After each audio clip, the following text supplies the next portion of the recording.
Good evening. Good evening.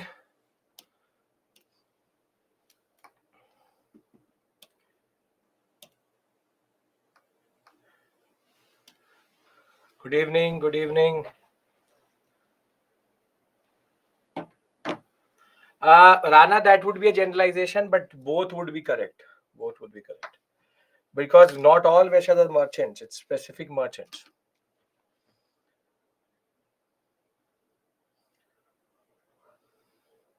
Anurag, you had done the whole course, full preparation.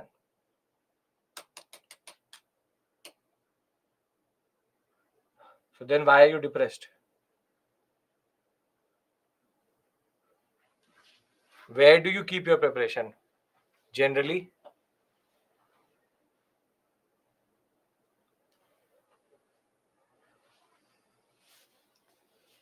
Good evening. Good evening.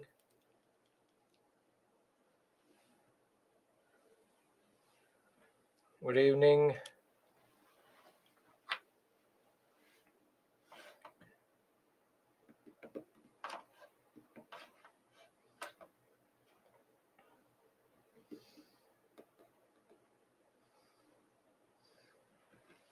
Administrative unit of Sabha question is framed wrong.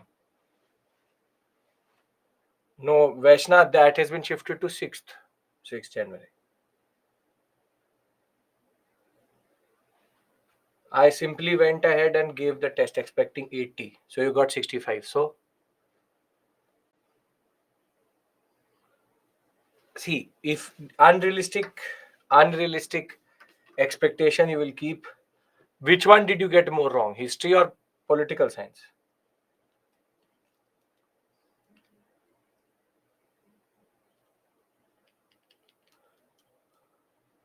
Nagaram was ruled administered by Vaishyas as they were merchants. No, Rana, as I said, not all Vaishyas were merchants, only merchant community, traders.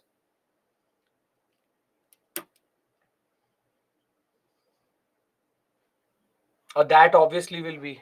See, in the first PTS, there were 6 questions which you should not have attempted if that was where you basically check, do you have the acumen to leave it? There were newspaper journals questions. There were certain questions, very factual questions. 6 questions were there. If you're attempting that without no idea, guessing, then you're not getting the point. There were 40 to 45 questions of history. 30 questions to 35 questions were such which could be managed easily with basic understanding. Basic to basic understanding. These 15 questions were the ones which play with your mind. You judge your performance with these 15. And that is the problem. If you're getting basic things, Yashwant, Maurya question, you would be better equipped to do it because you've not done art and culture. When I'll do art and culture with you, I'll give you another set of sources. You only know the sources which have been mentioned in Mauryas.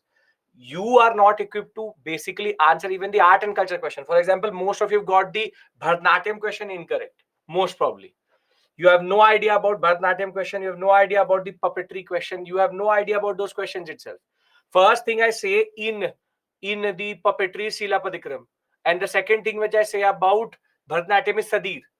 So the problem is you are not equipped. I asked you to give the examination to see the type of questions. 6 questions. Sankhya also very easy, straightforward. Those were the questions which you get. For example, the 1861 question was very easy. The 1935 Act question was difficult, but 61 was very, very easy. The simple question with 1793 question, which is when did it happen? There are questions. See, you get 58, you get 65, you get 40, you get 0. Doesn't really matter with you because you are not capable of answering half of the questions. You are not equipped to do it. I asked you to give it because that ways at least you will know what type of questions can be made. And a lot of you are extremely what we call as excited to do questions. Pritesh, I'm not teaching anything. What will you understand? First line, 6 minutes into the class, not understanding. I'm not talking to you right now. The simple point is, the discussion is, you are saying, sir, I am depressed after giving PTS 1. You are not managing polity. You are not managing history. Polity, I don't know where you're going wrong. Current affairs questions would also have been turned out to be very difficult for you, because current affair questions were difficult in that regard. But the 45 questions which were there straightforward out of history, 30 questions were manageable. 30 questions were extremely manageable. And that is where you have to get 70 to 75 questions correct. And that is where you get above 100. If you do not have the acumen, to know which question to leave and which question to do, that is why mocks are important. So doesn't really matter how many marks you get. Pritesh, I don't know you are talking about. Yes, I'm actually going to ignore you. I'm not teaching anything. You're saying, please help me. I'm not teaching. I'm waiting for people to join in. At 10, at what we call 5:10, we'll start. I'm talking to the students. 13, 0, 5, 0, minus 50 doesn't matter. Did you get the point of the paper? Because art and culture was not difficult. Art and culture was the easiest part. If you will do art and culture, you will realize that the painting question was very difficult. Hoysaleshwara art was very, very difficult. Otulang, that question which you have, the Otulanga, which is a Kerala-based understanding, that is something I did last year with regards to current affairs. Straightforward questions. 1833-53 doesn't completely abolish the trade of East India Company, but it does take away. So you got the first question incorrect only. That doesn't really take away the fact that both of them were based on taking the monopoly away. And as the industrial revolution happened, laissez-faire politics became important. Capitalism does not like monopolies, and therefore that was the concept. There, I don't know if you've done Modern India with me or someone else. That's a separate issue altogether. Both capable enough to teach you, but the fact of the matter is that therein you need implied understanding. If merchant Vaishyas are ruling Nagaram, then why called upper caste didn't revolt and object to the same? Because that is not how Chola country works. Because at the end of the day, when the power is given by the king to somebody, you don't revolt against Rajendra Chola, he'll kill you. So don't talk about revolts in that sense.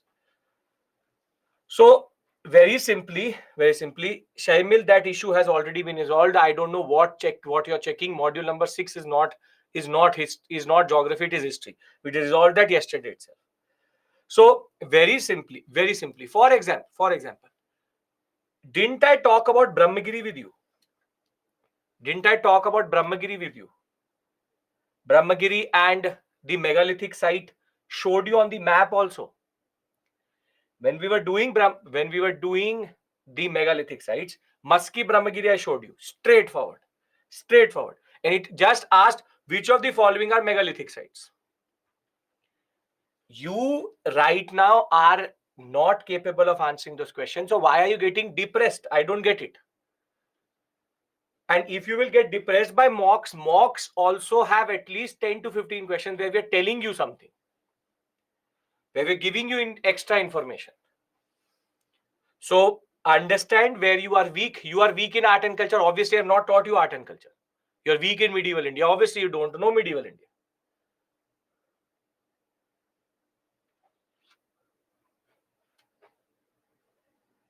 Was it decentralization of power? What is the... Can you please tell the major reasons behind collapse of empires in ancient medieval India? Rana, either you joined me right now or you don't remember it. All recipes of empires decline is the same. Corruption, foreign intrusion, internal disturbances, fiscal issues, weak successor, standard things. Okay. On what basis any site considered an archaeological site? If it is only an archaeological site. But sir, tea monopoly is there in China in 1833 Act. No, it isn't. 1813, India gone, China there. 1833, both gone. So, Ayush, I don't know what you're saying. There's something called mains test series also. MTS is also there. When the mains time will come.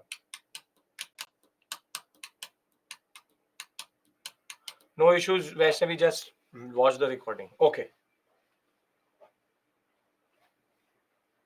Jhansi Rani, that will happen. See, simple point. Because I want to now start the class. Who is the last of Delhi Sultanate? Shivam, I don't know what you mean by that. Who's the last ruler, last day, last period? First, fully write the questions. Last thing which I will say, because you've given PTS, simple point. When you give the PTS, if you start to get demoralized, then that whole set will 36 papers will make you depressed. Simple point is you should be able to do the easy questions and moderate questions. The difficult questions are very strategically placed there, and the placement is to make sure in the examination also 30 questions as it is will not come from history. 20 questions which come, 15 will be manageable. Stay away from the 5. In a sectional test, the number goes up because the number, all 100 questions are out of history only. 30 to 35 questions you will never be able to manage. That I can guarantee to you. That is a guarantee to you. Because those are made in a certain way which you can't manage. If you are getting the 20 to 25 in 15 in the examination and your 30 to 35 questions incorrect, which should have been correct, then there's a problem. That is the only thing. With this, we start our discussion. Can we start? Yes. Okay.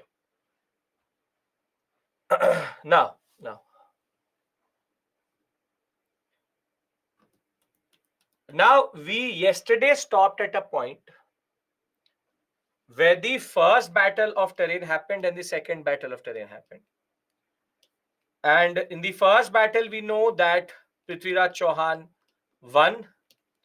But in the second battle of terrain, Prithviraj lost to Gori. And now Gori establishes his empire in India and specifically in the Delhi sector. Now, for module number two, properly module number 2 of this period, you have 4 chapters out of Satish Chandra which are relevant and 1 chapter of the 7th class NCERT. And again, you want to read it, sure. If you don't want to, that's totally your call. 1206 to 1414 is considered the period of the Delhi Sultanate. There's a very big debate, 1414 and 1450. This is Sayyads. This is Lodhis. People tend to argue that they are part of the Delhi Sultanate, but they aren't. That's a standard thing which a lot of books do, which is add Sayyad and Lodhis into the whole mix. They aren't. Sayyads had nothing to do with Delhi Sultanate. They had been brought by Timur, which we'll discuss. So, according to me, and according to most academic sources, 1414 Delhi Sultanate ends. But in certain books, you'll find it 1450 also. But doesn't really matter. For you, I'll give you a timeline in which Sayyads and Lodhis will be broken up. Simple point is, Sayyads have nothing to do with Delhi Sultanate generally. Every other dynasty before this was indigenous to India. Sayyads were not indigenous to India. They were brought by Timur to India, and therefore Timur's nominee was Sayyads. It will not make sense to you right now. It will then later. But the simple point is, Delhi Sultanate period 1206 to 1414 it is, but 1415 also you will find in the different books. Now here we have to discuss multiple things, polity, administration, but the number of questions which come, or most of the questions come out of this area. These are called Alauddin Khilji market reforms, and this is called Muhammad bin Tughlaq's 4 experiments, and a question out of Iqta is also quite plausible, because these are the 3 areas out of which the most fertile areas to ask questions, which is the experiments of Muhammad bin Tughlaq, the market reforms, and Iqta. Most probably we'll do Iqta today. Now I have to tell you something very important. Now pay attention.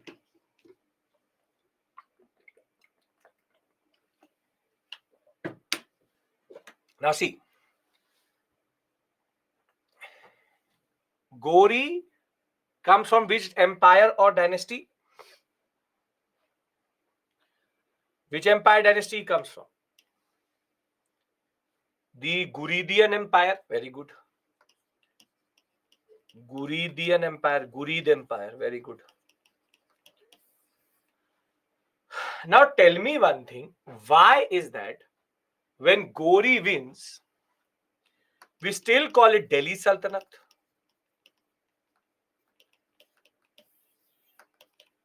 Shouldn't be called Ghuridian Sultanate? Ghurid Sultanate. Capital was Gor. Capital was not Delhi. There's a very specific reason for this. Delhi Sultanate is Delhi Sultanate because capital of Delhi Sultanate is what Kutubuddin Aibak established. But it is part of the Ghuridian Empire. Then how is that we call it Delhi Sultanate? This is the first question which I need to answer. Now, the answer to this question you will understand if you will look at the whole configuration of India. Now, we have the Khwarizmi Empire here, having a border with the Ghuridian Empire. And now Gor has established himself in two sectors. One is the one with the Indus in a way as the dividing line.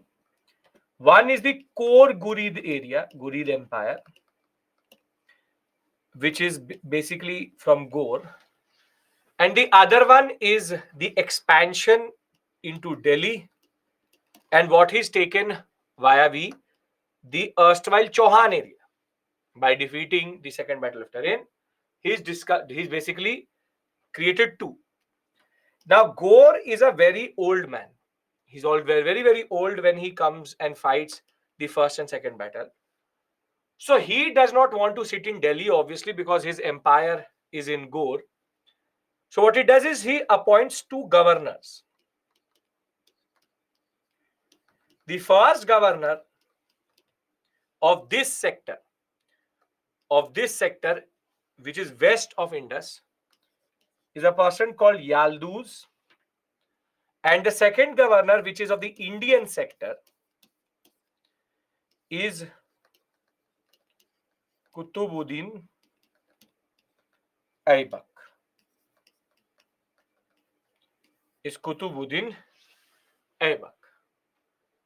Now,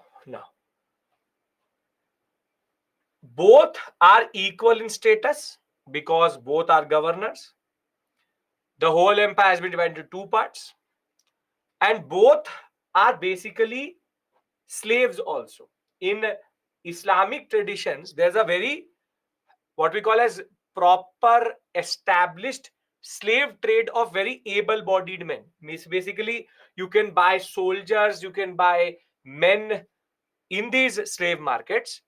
And therefore, Muhammad of Gori had bought both Yalduz and Kutubuddin Aibak as slaves and made them a part of his administration. Two very important deputies of Gor. Now, what happens is that Mahmud of Gori dies. As soon as Mahmud of Gori dies, Yalduz says to Kutubuddin Aibak that because I rule over the core area, you need to report to me. You need to report to me. Now, if you go by the status, does it make sense for Kutubuddin Aibak to report to Yalduz? No, because both were governors, both were equal rank.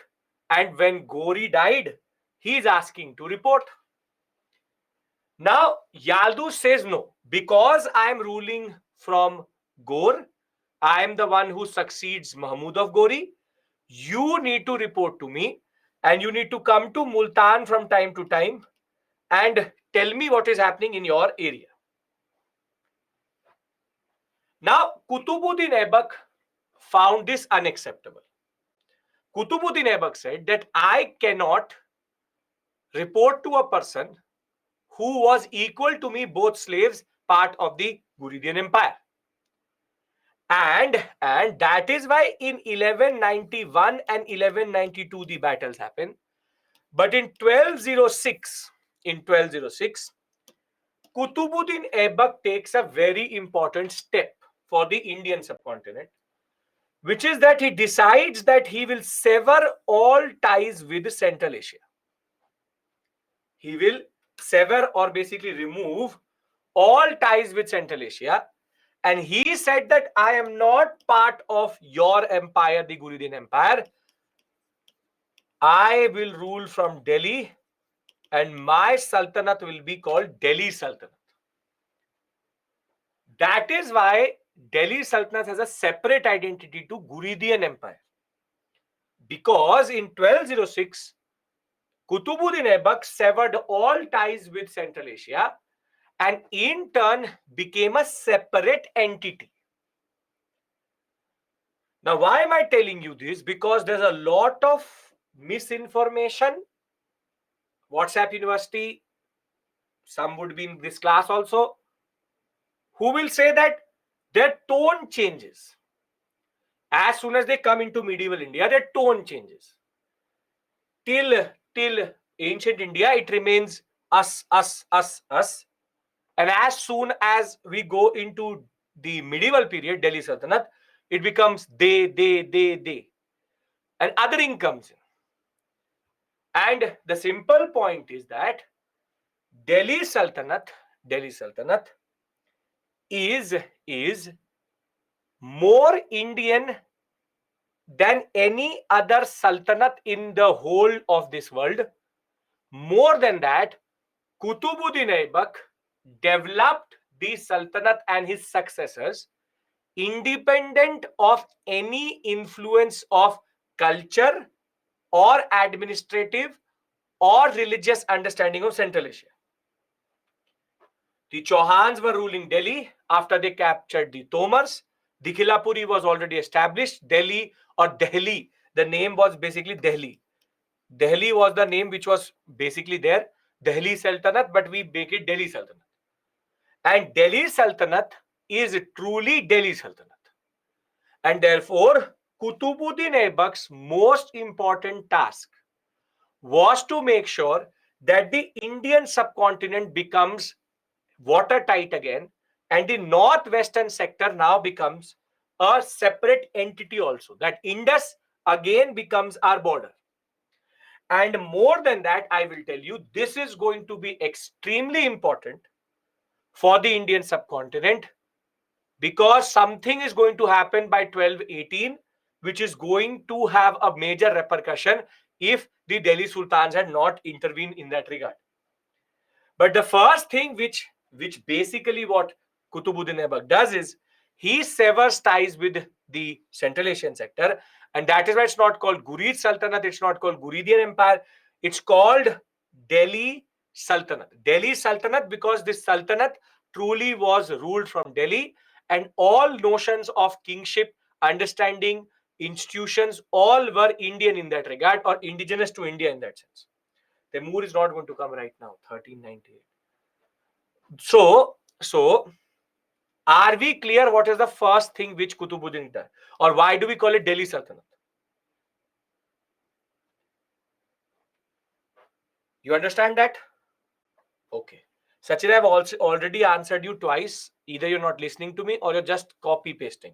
Delhi ka naam Delhi kab pada? Bola na that it was called Dikhilapuri. Then it became Delhi. Delhi is a name which the British gave. They changed the L and H. So that is why Nasruddin Chirag Dehlavi. That word is Dehlavi. Okay. Yalduz became king after dying of Gori. Yes. He basically usurped that sector. Can we call the Aibak as our person? Aditya, abhi wo communalism I will take out from you. Don't worry about it. Already not even 26 minutes into this discussion. Are we, they will come. Don't worry about that. No issues. Yes, he is your ruler, not someone else's ruler. Okay. Now, Can I move one step forward? Because herein lies another important thing which he will do. Kutubuddin Aibak? Yes. Okay. Now, first thing which he does is that he establishes the Delhi Sultanate truly, and that is why the year of establishment is 1206. 1206, Kutubuddin Aibak establishes the Delhi Sultanate. Now he reaches Mehrauli, and when he reaches Mehrauli, he sees an iron pillar there. That iron pillar was of whom? Who was the one who established the Mehrauli iron pillar? Chandragupta II Vikramaditya. Chandragupta II Vikramaditya had established the Mehrauli pillar, which is known to be the one which does not rust. And Chandragupta II Vikramaditya pillar was standing in front of Kutubuddin Aibak. So Kutubuddin Aibak said that if this is how we commemorate power, he said, I will establish my own minar, and that is called the Kutub Minar. He said, if it's about establishing power, I will establish my own minar, and that will be called the Kutub Minar. We'll discuss the Kutub Minar, Delhi Sultanate architecture when we'll go into art and culture. But Kutub Minar, there are three people associated with it. Kutubuddin Aibak laid the foundations. He laid the foundations, but he never was able to see it basically get constructed. He was not able to see it get constructed because he will die playing polo. It is his son-in-law, Iltutmish, who completes the Qutub Minar. And then a lot of you email me about this. Either you don't listen to me or you are oblivious of it. If you look at the Qutub Minar, the first three levels look the same, but the fourth level does not look the same. That is because there was a lightning strike on the Qutub Minar and the fourth level got destroyed. So Firoz Shah Tughlaq actually reconstructed the fourth level in marble, and that is why it looks different. So there are two basic contributions of Kutubuddin Aibak. One very major, which is establishment of Delhi Sultanate itself, and second is the foundation stone of the Qutub Minar. Now, before I go forward, I will give you all the important names of the rulers. This is expected that you know these and don't have to again die over learning the smaller ones. So basically, three dynasties mean three families ruled the Delhi Sultanate. What is the criteria of demarcation between ancient and medieval? Again, sadhana, either you are new, it's when decentralization polity comes through, when the fragmented army comes through, when there is urban decline, when there is fragmentation of polity. That is when we believe that there's a difference between demarcation between early medieval and ancient. But don't fall into the trap of the British, which is ancient equals to Hindu, be medieval equals to Muslim, modern equals to British. That is a literal crime to do if you are trying to push it like that. Basically, we don't think of it like that in any way or form now, because firstly, most of the rulers in the medieval period, in the ancient period, were Buddhist.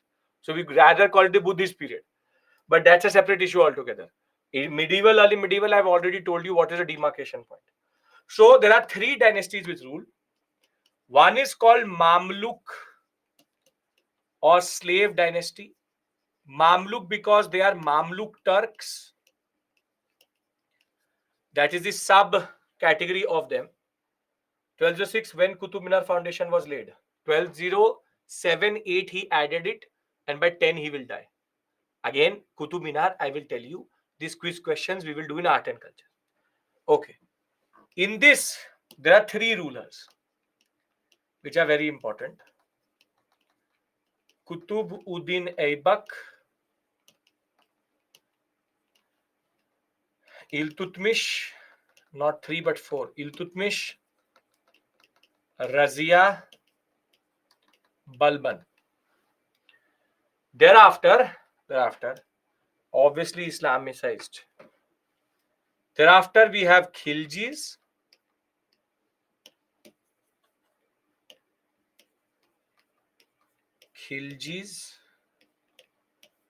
Here you have two very important, Jalaluddin Khilji and Alauddin Khilji.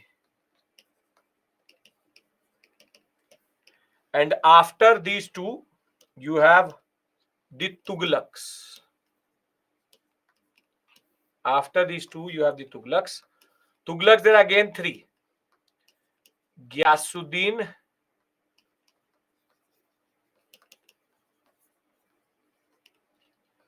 thereafter Muhammad bin,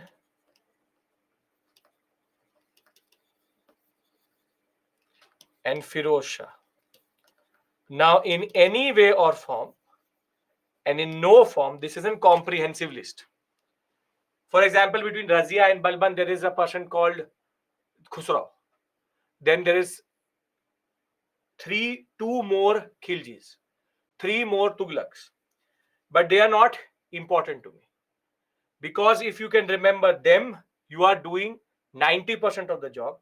When you've learned these, then you move to the in-between ones. But because they are too insignificant in the story, and in political history, these are the ones who basically are important. Because the third son of Iltutmish, mentor is going to be Balban, who will lay Ulugh Khan, then he will basically kill his son and then come to power. So, if you can learn these following names, your job is already done. Slave dynasty, the name comes because Kutubuddin Aibak was the slave of Gori, but that name now does not really stand. Mostly you will find Mamluk dynasty written because they are Mamluk Turks. Khiljis have a very interesting concept. Khiljis are different because this is Turk plus Turk, meaning father is also Turk, mother is also Turk. Thereafter, Khilji is father is basically Afghan plus mother is a Turk. And Tughlaqs are even more interesting because father and mother, here father is a Jat noble. No, father is a Turk, mother is a Jat noble. So that is why they are different dynasties, have different combinations in that regard. So that is pure Mamluk Turks. Then comes Afghan plus Turk. Then comes Turk plus Jat. So we'll discuss that when we reach there. First, I've given you these names. Can we learn them prima facie? Can we learn them prima facie? Yes? Okay. Second thing. For God's sakes, stop asking me who is the son and brother and mother of whom. Because if I'll start to tell you that, you will faint. So stop making history into a seaside question. As it is, you're not able to manage the questions. So don't try to, who is the son-in-law? I don't talk about blood relations because that will complicate it. And by the time you'll figure it out, you've already lost a lot of time. So Kutubuddin Aibak, Iltutmish is though the son-in-law. Then you will ask me, did not he have sons? Then why did Rajia come? नहीं था बेटा मुझे फर्क नहीं पड़ता. I really don't care. So you will ask me this: didn't Gori have sons? Why did he give it to Yalduz and Kutubuddin Aibak? But you go there and ask Gori why he did it. I don't care, because I will not complicate it as much as possible. The way there it is, we will keep it there only. Are we clear? Okay. Now, who is the Jat noble and all we will discuss later. Okay. Everything will be taught to you. First, understand. Prima facie means, again, prima facie, if you don't know, then what polity are you learning? Prima facie means on face value. Turks does not mean Turkey. Turk means Central Asian Turkish. Sadhna, this is your first, second class. Have you joined me today only? Because I'm asking very basic questions, which we already know about. Okay. Now,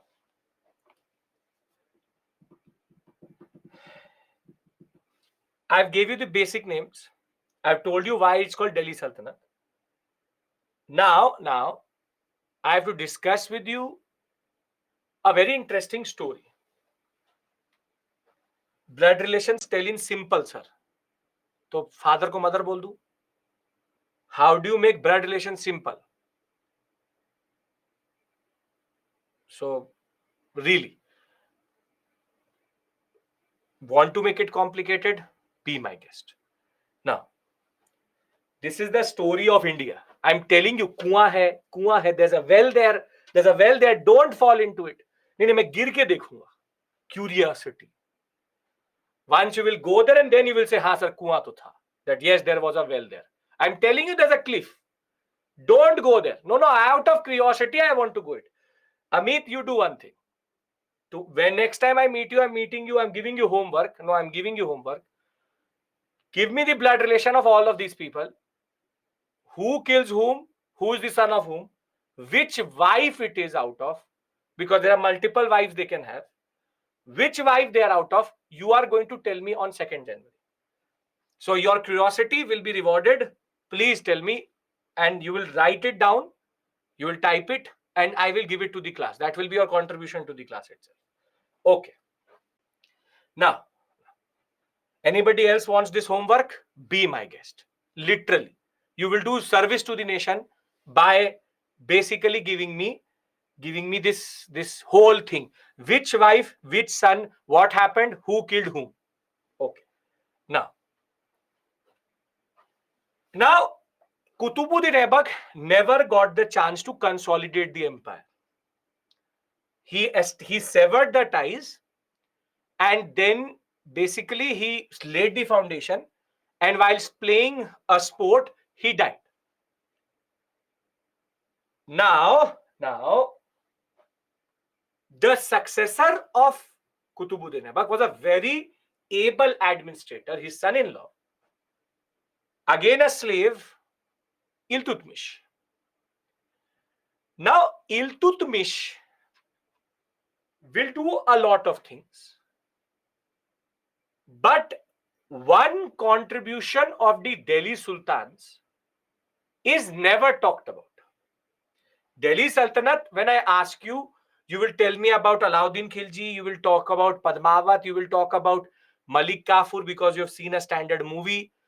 You will talk about a lot of things. A lot of things. If I ask you, they did this, they did that, then you will give me all that communalistic hatred. Standard, I know. But nobody talks about one very important contribution of Delhi Sultans. And that is the first thing I want to discuss with you. And that is protecting the Indian subcontinent throughout the 13th century from a major threat which was coming from the northwestern sector. And the threat name is Mongols. Starts with Genghis Khan, and all his successors always had an eye on the Indian subcontinent. Iltutmish is never talked about as a very good diplomat, neither Balban. But the story I'm going to tell you, you will realize how important Iltutmish was in the Indian subcontinent story. The fact that you and me speak whatever language we speak, the way we look, and the culture which we revere so much. The reason why everything in India is what it is today, unity in diversity, is because Iltutmish did something. And if he'd not done that, we would not have been speaking the same language itself. Language, culture, even race would have changed. Now comes the story. The story is that we know that there is the Khwarizmi dynasty, and UPSC has now made it a point to ask one question from this area every year. Past 2 years, back-to-back question has come from Mongol connection of Delhi Sultanate. Previously, I used to tell the story. Students did not used to care. But back-to-back 2 years, out of this exact story, questions are coming. Khwarizmi dynasty is here. It is now being ruled by a person called Jalaluddin.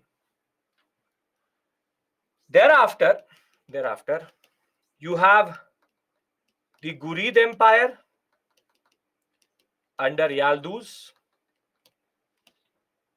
And as always, our de facto border is the Indus River. Across the Indus River, at Delhi, Iltutmish is sitting. This incident is of 1218. Now, in Central Asia, a very important invader is born. His name, Genghis Khan, Chengiz Khan, whatever you want to call him. Chengiz Khan is not a Chinese, he's a Mongol. Mongols are a tribe, have their own religion, and have their own understanding of polity and structures which are there rising from the Mongolian sector in between Central Asia. So they are not Chinese.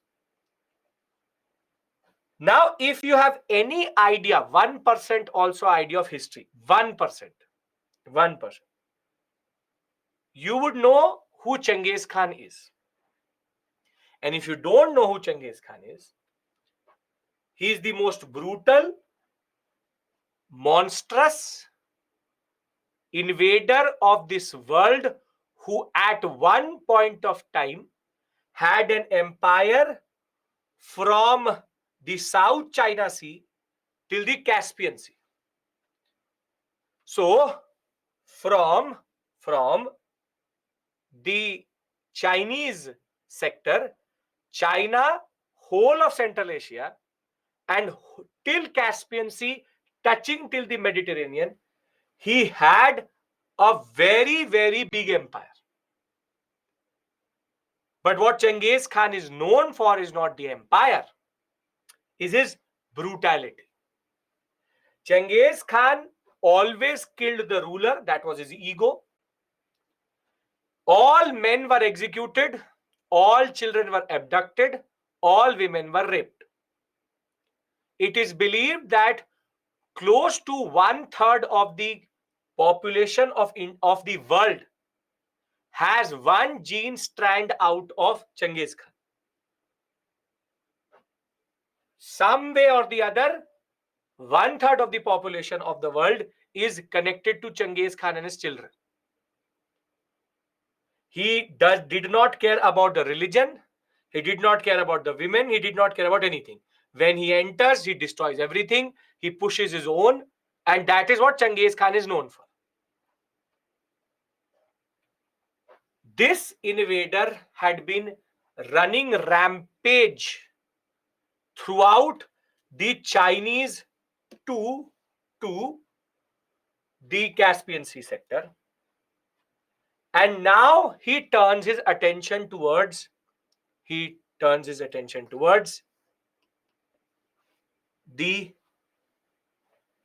what we call as Indian subcontinent and South Asian sector.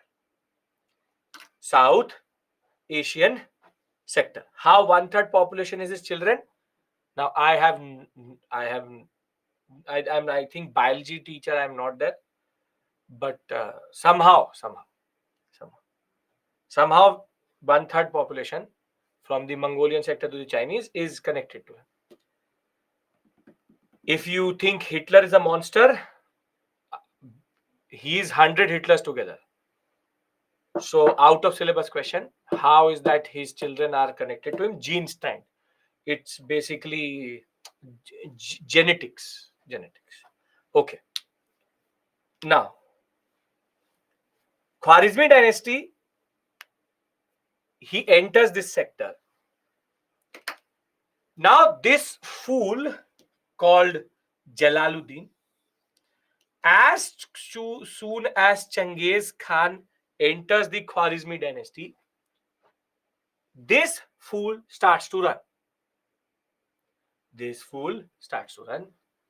And rather going towards the west, he enters the Ghuridian Empire.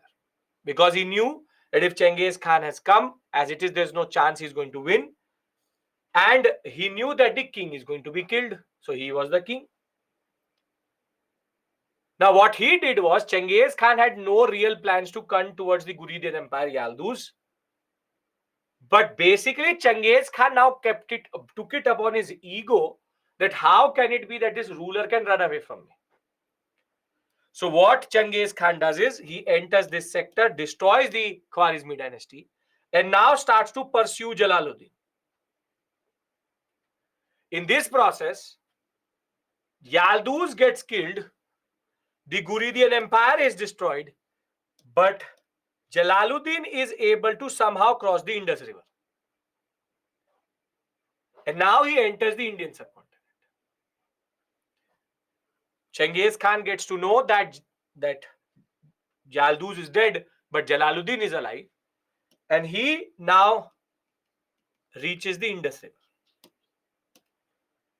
Now, this is a very decisive moment for Indian history, which is 1218. Genghis Khan sitting on the Indus River.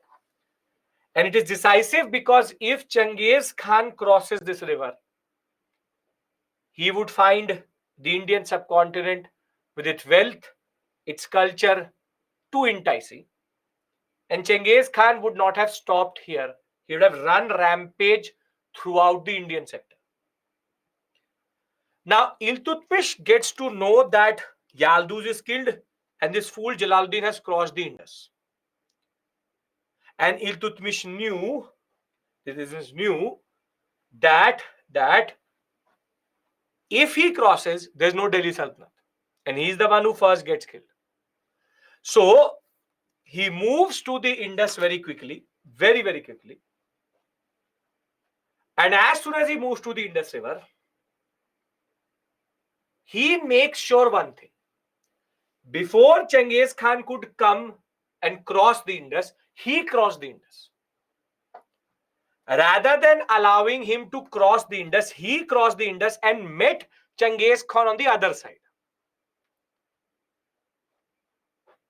And to Genghis Khan, he very simply says, and this is his diplomatic skills, he knew that Jalaluddin had crossed the river itself and he was now running through the Rajasthan sector.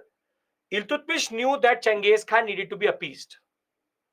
So Iltutmish, as soon as he reaches the Indus, he says to Genghis Khan that what is the mighty Genghis Khan doing on the Indus? So Genghis Khan says, who are you?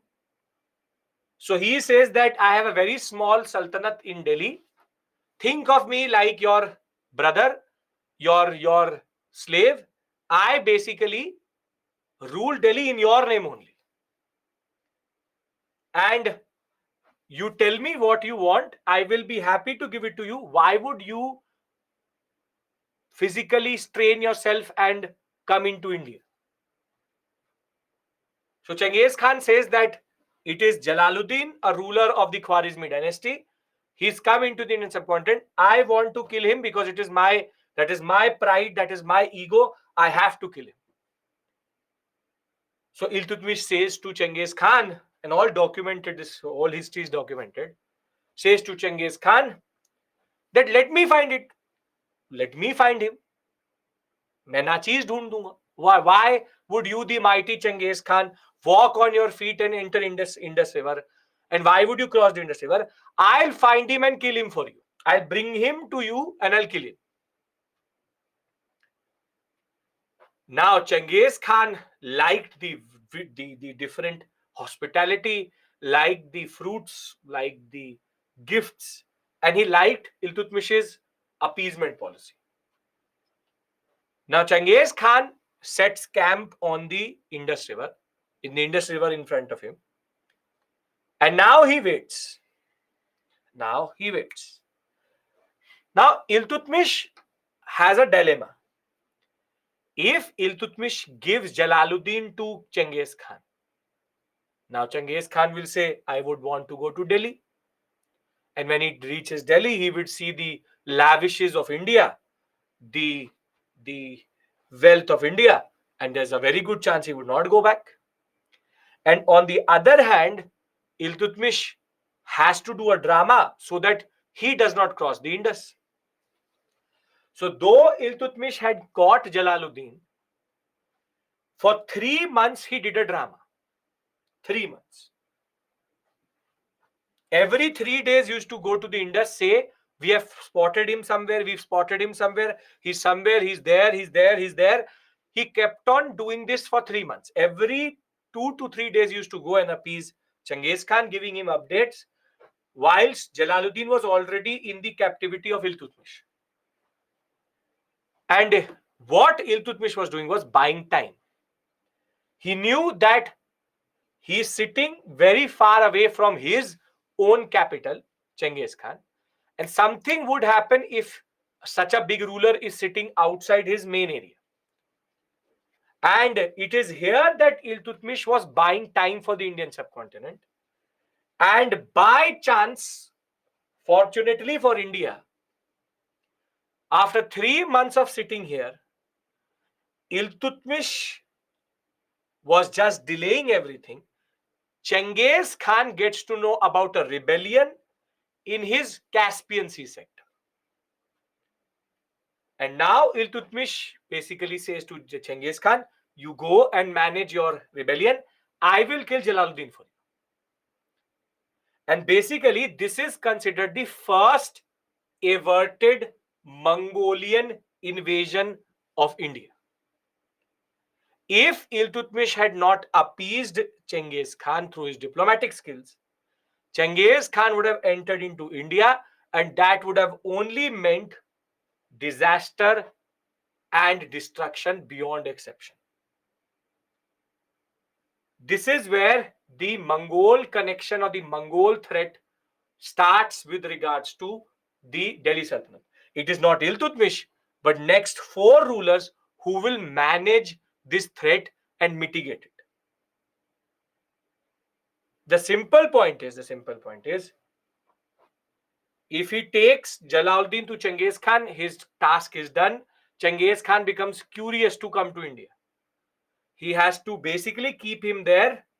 And if he gives Jalaluddin to Genghis Khan would then say, okay, I would like to go to Delhi. And then he does not turn back. He has to make sure he does not cross the Indus. Jalaluddin will be later executed by Iltutmish. The simple point is, nobody talks about this history, but UPSC has now started to ask questions out of this area. The single-handed most important contribution of Delhi Sultans was that they protected the Indian subcontinent from the Mongols. Because the story starts in 1218 with Genghis Khan himself. And he is faced by Iltutmish.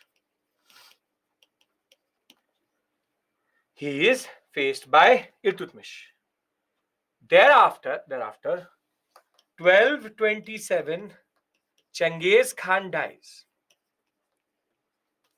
And I'm giving you the whole Mongol history on one slide so that you understand it, and it's in one slide itself.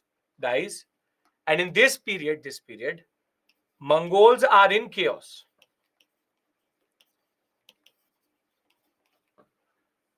And the Mongolian tradition is that they divide the empire amongst their sons. And Genghis Khan has too many sons. So there's a lot of chaos at this point of time. But there's a renewed attempt in the 1241 period. 1241 period, 2 sons of Genghis Khan, Ter Bahadur and Halaku. The 2 Mongols who were sitting in the northwestern sector. They were basically responsible for this area.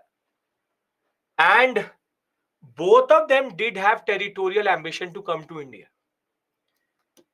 It is Balban who basically mitigated both Ter Bahadur and Halaku. And Balban never used to go too far away from Delhi. Only one expedition to Bengal, because he knew that if he goes too far away from Delhi, it could be that Ter Bahadur and Laku could cross the Indus. He never went off to Delhi, very far away from Delhi, and always used to meet both of them from time to time and keep them happy. Both Iltutmish and Balban diplomatically made sure that Genghis Khan and Teher Bahadur and Halaku don't cross the Indus. But the first real threat India saw was in 1292. First, Halaku.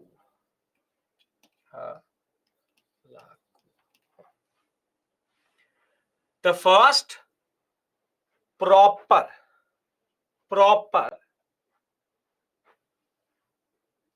threat came from a person called Abdullah. He's again a Mongol, the successor of Halaku, and he attacked the Indian subcontinent and crossed the river. And it will be Jalaluddin Khilji who will fight and defeat Abdullah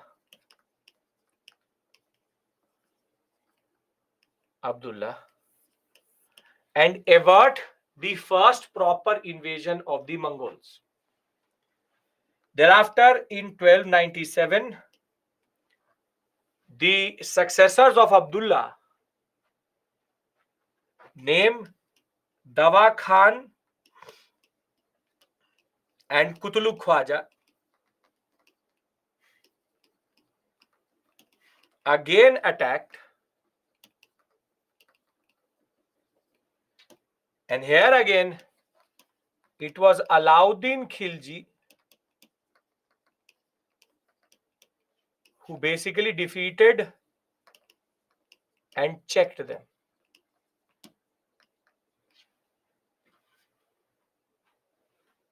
There is, you have to learn this. Obviously, you need to know their names. These are coming in the examination. 2023, one question came. 2022, one question came. One question came from the Jalaluddin story. One question came from the Jalaluddin story and Iltutmish story. One came from the fourth point, which I'm going to tell you, which is Tamr Shirin. Now, the only Mongol which entered India, his name is Tamr Shirin. Tamr Shirin was faced by Muhammad bin Tughlaq, and this fool, he defeated and reached near the Delhi borders.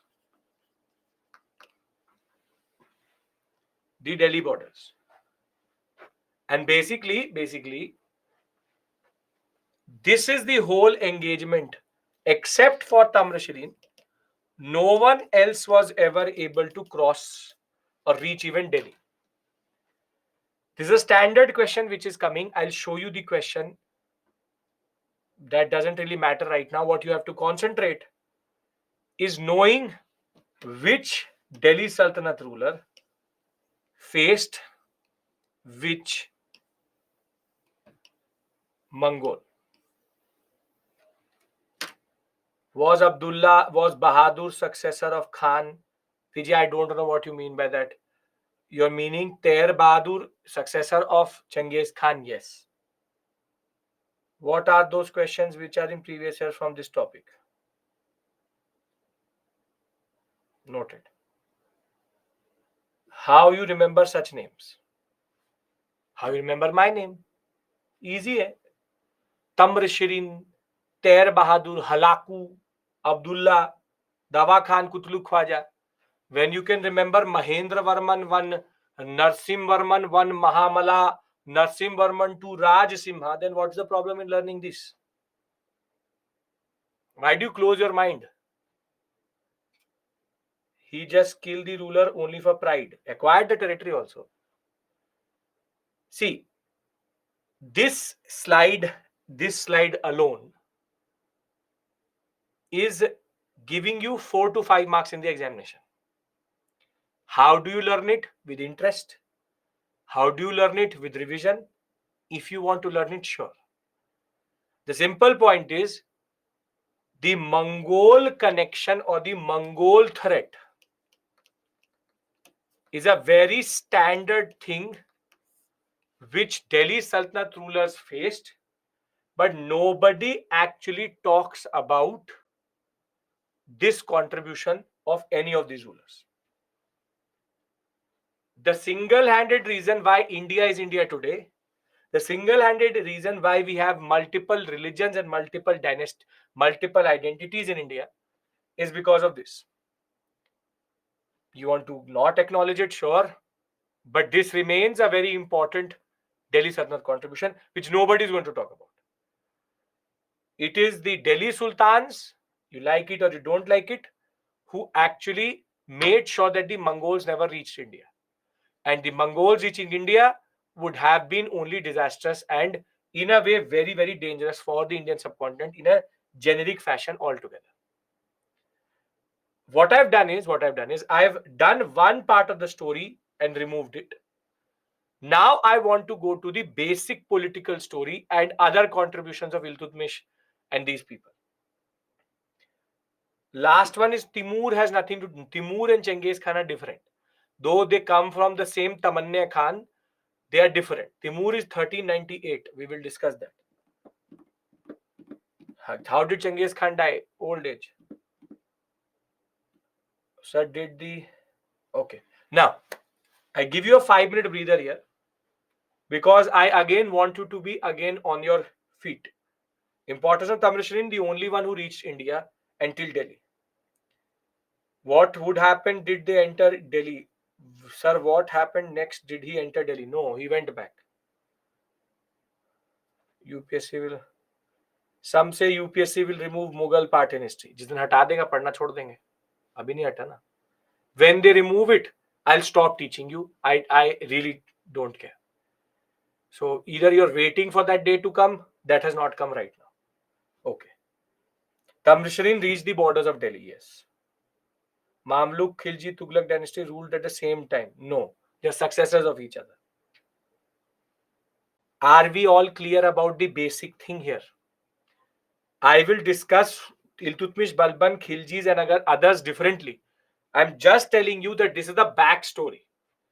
And this is where the constant pressure on the northwestern sector was there, which will also dictate a lot of the policy decisions which will be taken. Are other like Cholas, Palas still there as polity? Again, Aditya, then you forgot what happened yesterday. Ghazni effect proper. Okay. Did Jalaluddin was killed by Genghis Khan or not? No, he was later killed by Iltutmish.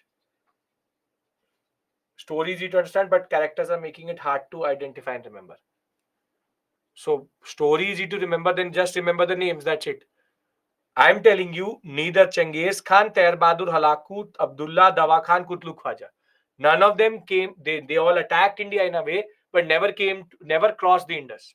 Only Tamrashrin crossed it. Iltutmish, Balban, Jalaluddin, Alauddin, and Muhammad bin Tughlaq are the ones who are involved. Done. Can I give you a simple breather here? 1326 Tamrashrin entered. Muhammad bin Tughlaq did not manage it well and he was defeated twice and then he had to retreat back to Delhi. On the border of Delhi, he was able to push him back, but he entered the Indian subcontinent for sure. Dotted line means above them nobody entered, only Tamrashrin entered. So it's what? 6-6. We come back at 6-11 and we take the story forward. Now I have to discuss the political history. Was Genghis Khan killed by Iltutmish? No. Genghis Khan went back to Caspian Sea, died later. Okay.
Okay, now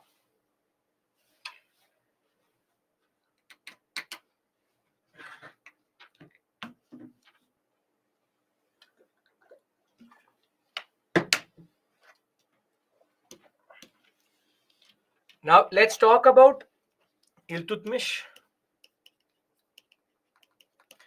Now what I'm doing with you is now called political history. Political history is basically where need to know major contributions.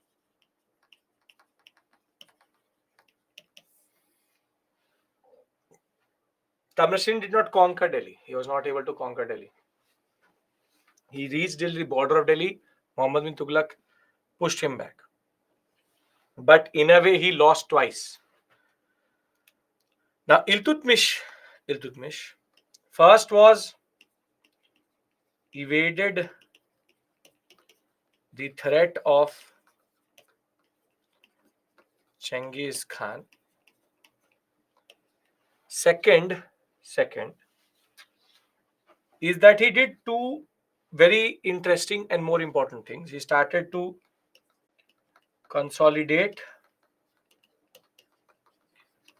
and expand the empire beyond Delhi. He introduced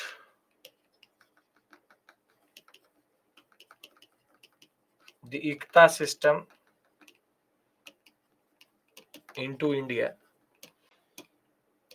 Now, what is Ikta system? This you have to wait for, because this is a 1.5 hour discussion which we'll have on Tuesday, because Ikta is a very important part, administrative history afterwards. And if I see an opportunity today, I'll do it today also. But Ikta is a very important discussion, and I want to have a flow, because Ikta, Nayankara, Mansabdari, all three are connected to each other, or are rather very simple similar replicas of them, and therefore Ikta needs to be known in a sequence. And the most important thing is, he also introduced the Chahalgani or Dal Chalisa system.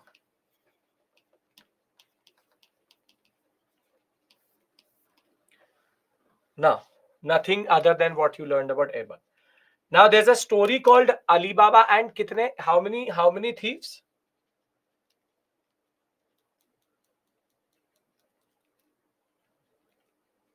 Alibaba or Chalis Chor, or Alibaba and 40 thieves. Now, this 40 number is very important when it comes to Turks. Genghis Khan again ka same person.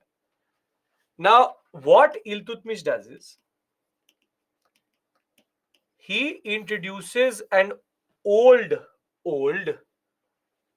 Turkish model of what is called as 40 nobles to assist the Sultan. So basically, the Sultan has a council of minister which is 40. That's why it's called Chahal Gani 40 or Dal Chalisa which is 40. So basically the concept is how we have today the prime minister, which is basically Sultan, and we have COM, this is 40 nobles. And the concept is also the same, wherein the prime minister is the first among equals, and the same way in the council of ministers, this whole system works on the fact that Sultan is first among equals, and Iltutmish was very clear and very sure about his authority, and therefore he was able to introduce this concept. And Iltutmish, the power of the Sultan was extremely high. Now, for a system like this, where you have the Sultan plus 40 nobles. For the stability of the empire, what is the prerequisite? For stability of empire, what is the prerequisite? Vis-a-vis power dynamics, what is the prerequisite? The prerequisite would be that Sultan's power should always be more than the Chahalgani. Then only the empire will remain stable.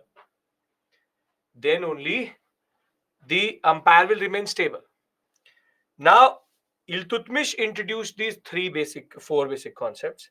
He did one more thing. He introduced two coins into India. One is called Tanka,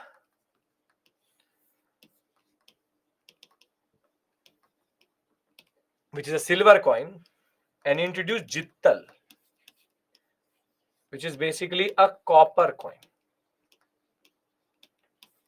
The word Pital comes from this Jittal. Jittal is basically the copper coin. Tanka is a silver coin. What is centralized and all we'll discuss, because Ikta, I have to explain that to you. It's a centralized, decentralized system. We will see. So Iltutmish that way introduced a lot of things, from Ikta to Chahalgani to two coins, and introducing the Chahalgani system was something which he understood as an old tradition, which was important. But as I told you, Iltutmish's responsibility was to make sure that his power always remains higher. Are we all clear about this? Because then I talk about Razia, from where the things become interesting. Are we clear about this? All of this? Okay, perfect. Now, Iltutmish had 3 sons and 1 daughter. One son is a minor, basically very, very young. And out of the 3 left, 2 sons and a daughter. Both his sons were drunkards. Used to drink too much effeme, too much intoxication, both useless, literally useless. And that is why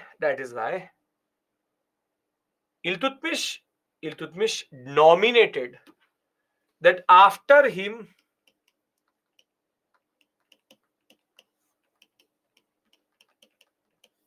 his daughter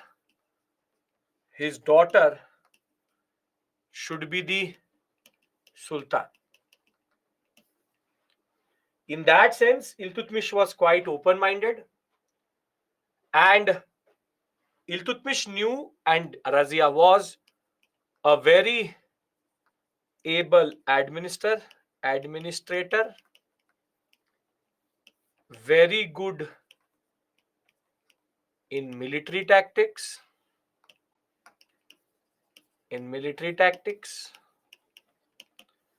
and she knew statecraft. She knew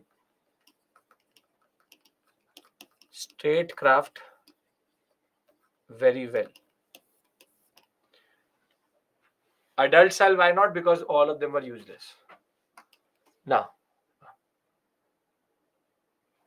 Razia was nominated, but the Chahalgani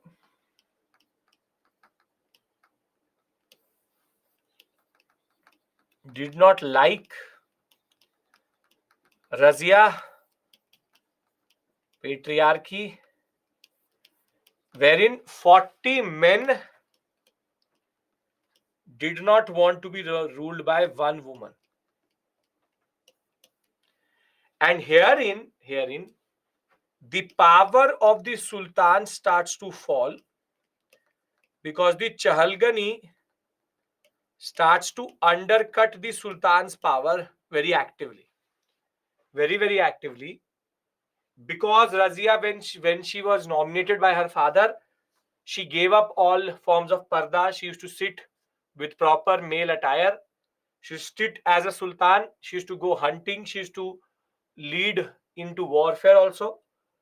And in that regard, she was very, very, very, very well versed with how to deal with things.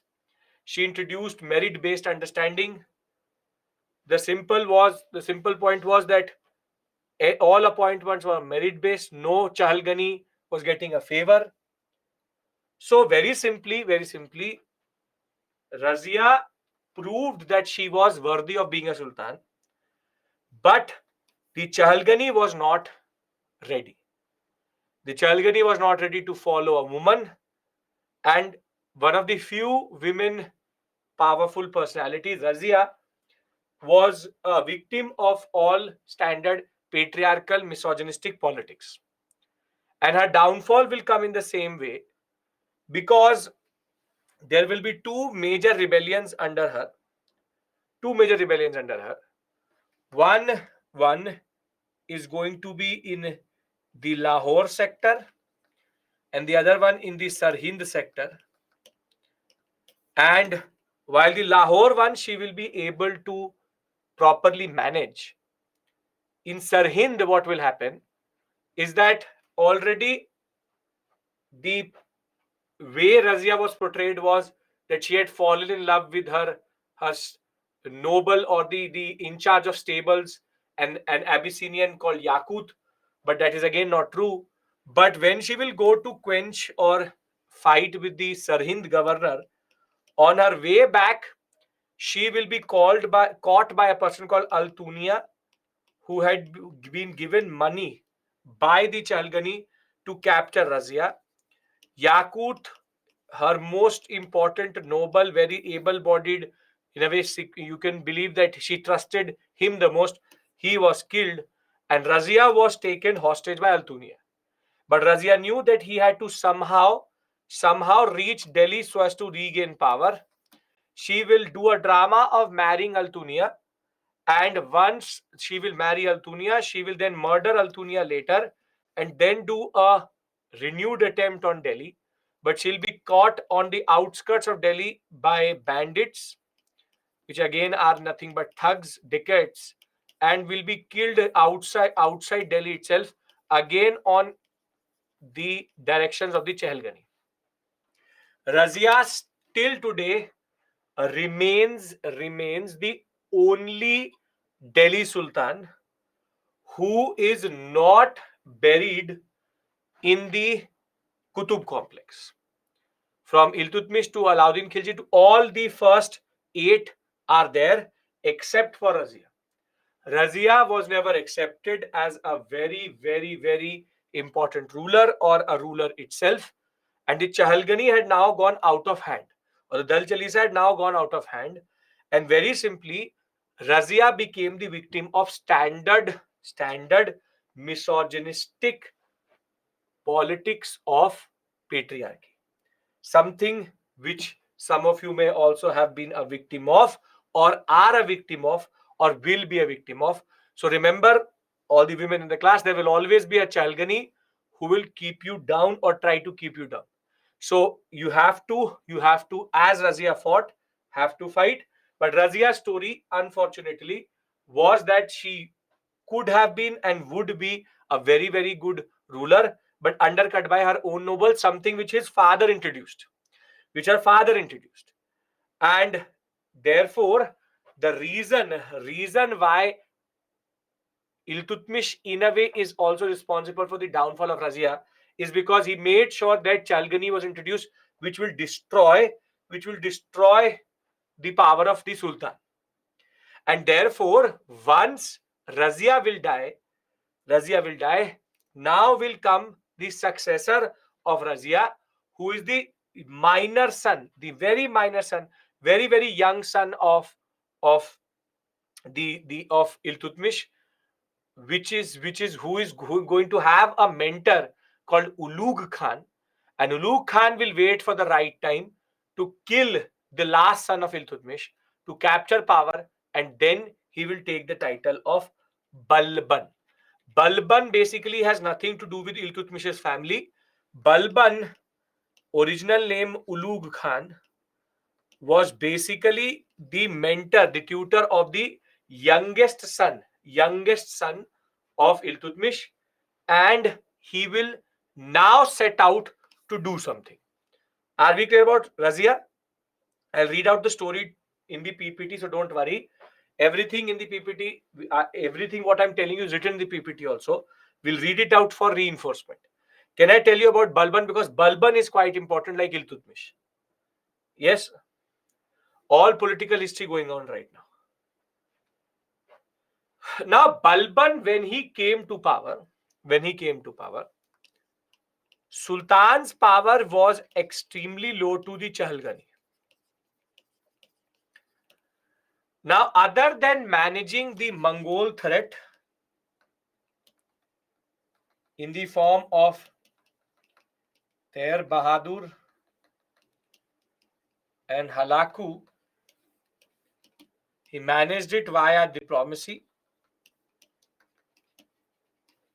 His most important role was that he will realize that having an army and an in charge of army is important. That is why he will appoint what is called the Diwan-e-Ariz, which is the military department will be established properly. Rather than keeping it with the Chalgani, he'll create a separate department itself. And thereafter, Balban will change the course of how he managed the Chalgani. That we'll discuss after the break because it's a long story. Then it will become 7 o'clock. So we take a break here. We'll come back by what? 6:45 and take the story forward. I'll leave you here. 6:45, 45:50. We'll take the story forward. Right? That's a long story. Good continuity for Khiljis also. See you.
Am I audible? Am I visible now? There's a technical issue. We were trying to figure it out. Tried to go live 3-4 times. Am I audible? I'm visible, right? Chalo, finally. For the past 15 minutes, trying to go remove these two. Chalo, finally. Thank God. I thought we would have to do something other than this. Okay. Thank you, SME. I think you informed the students. It's break time. It's actually some issue we had. So yeah. Break time. When will class begin? Break time over. Okay. Now,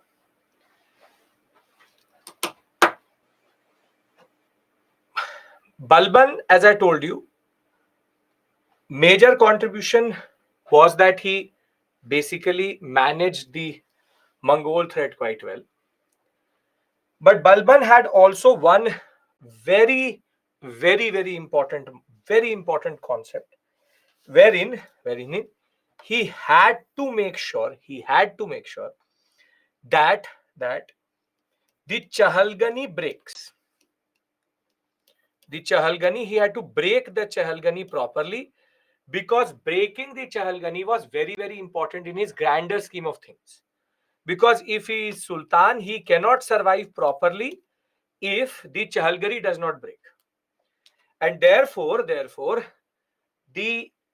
way Balban broke the Chahalgani is quite interesting. Because of this gap, I know, sorry for the technical issue. Because of this gap, we can just revise what we've done till this point. Since the beginning of the class, I've told you that he is quite important. That is, who is important? Kutubuddin Aibak. Kutubuddin Aibak severed the ties with Central Asia, which in turn led to the establishment of Delhi Sultanate. I have told you that after him, all successors had a problem with the Mongols, specifically Iltutmish, Balban, Jalauddin Khilji, Alauddin Khilji, and Muhammad bin Tughlaq. And more than that, we have seen that Iltutmish establishes a concept called Chahalgani. Chahalgani backfires on Iltutmish, not on Iltutmish, but his successor Razia. Two sons, both useless, or Razia comes through. Now, when the accession of Balban happens, when Balban captures power, he has the first major task to make sure that Ter Bahadur and Halaku don't do anything. At the same point of time, Chahalgani needs to be broken down if he has to keep the Sultanate power high.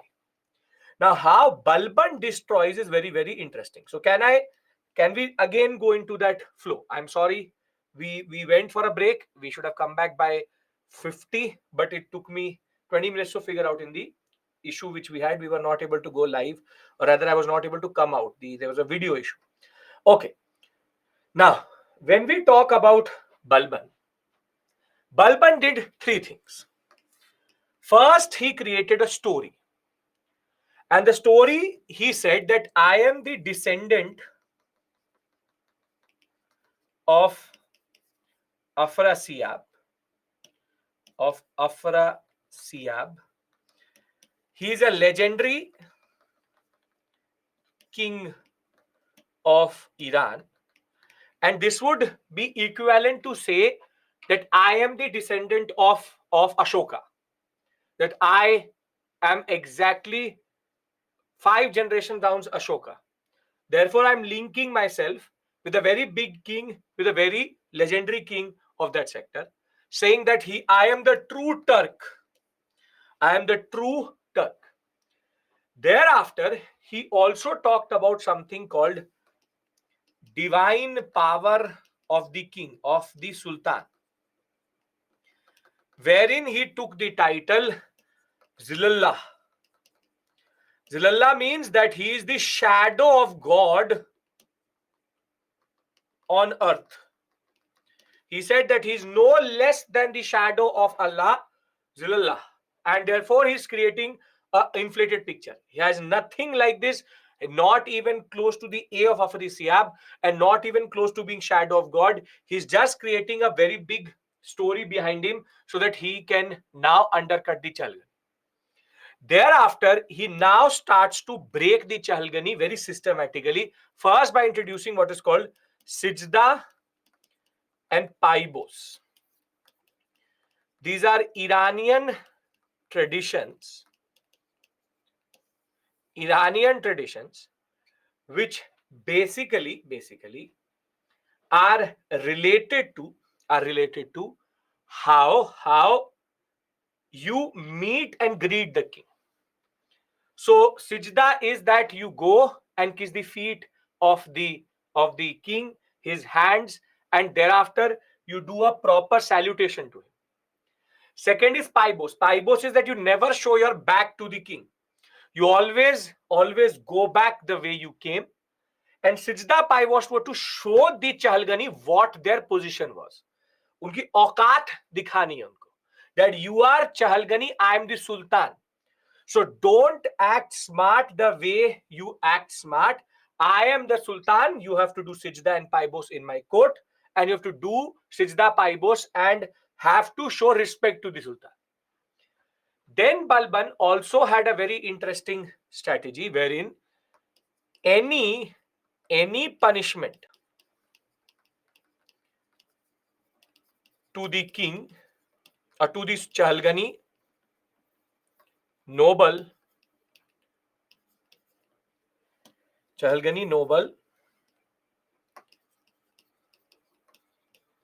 was also given to their family. So if Balban says that this person should get 50 lashes, 50 kode marna hai, so the whole family was brought and everybody got 50 lashes. So as to again create a certain type of aura where he can destroy everything. And last but not the least, Balban started to remove non-pure Turks from the Chahalgani.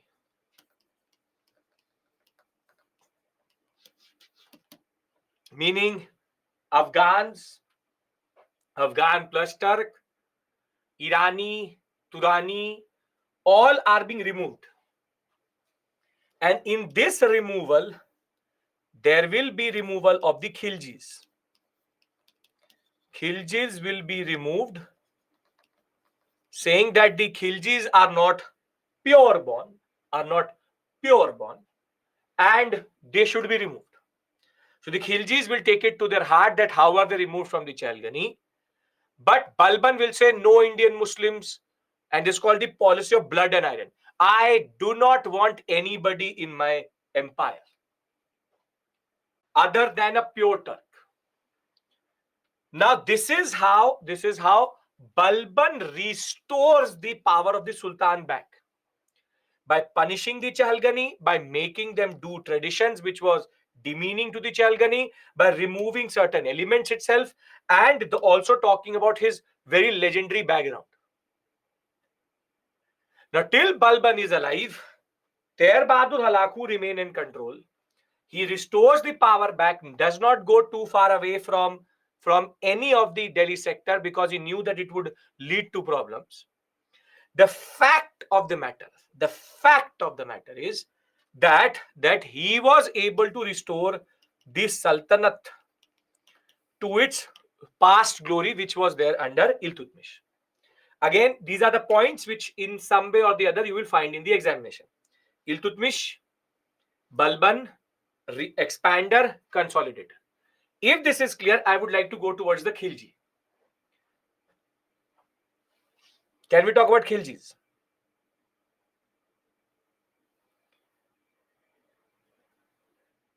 Why is he was opposed to Chalgani? Because not because what they did to Razia.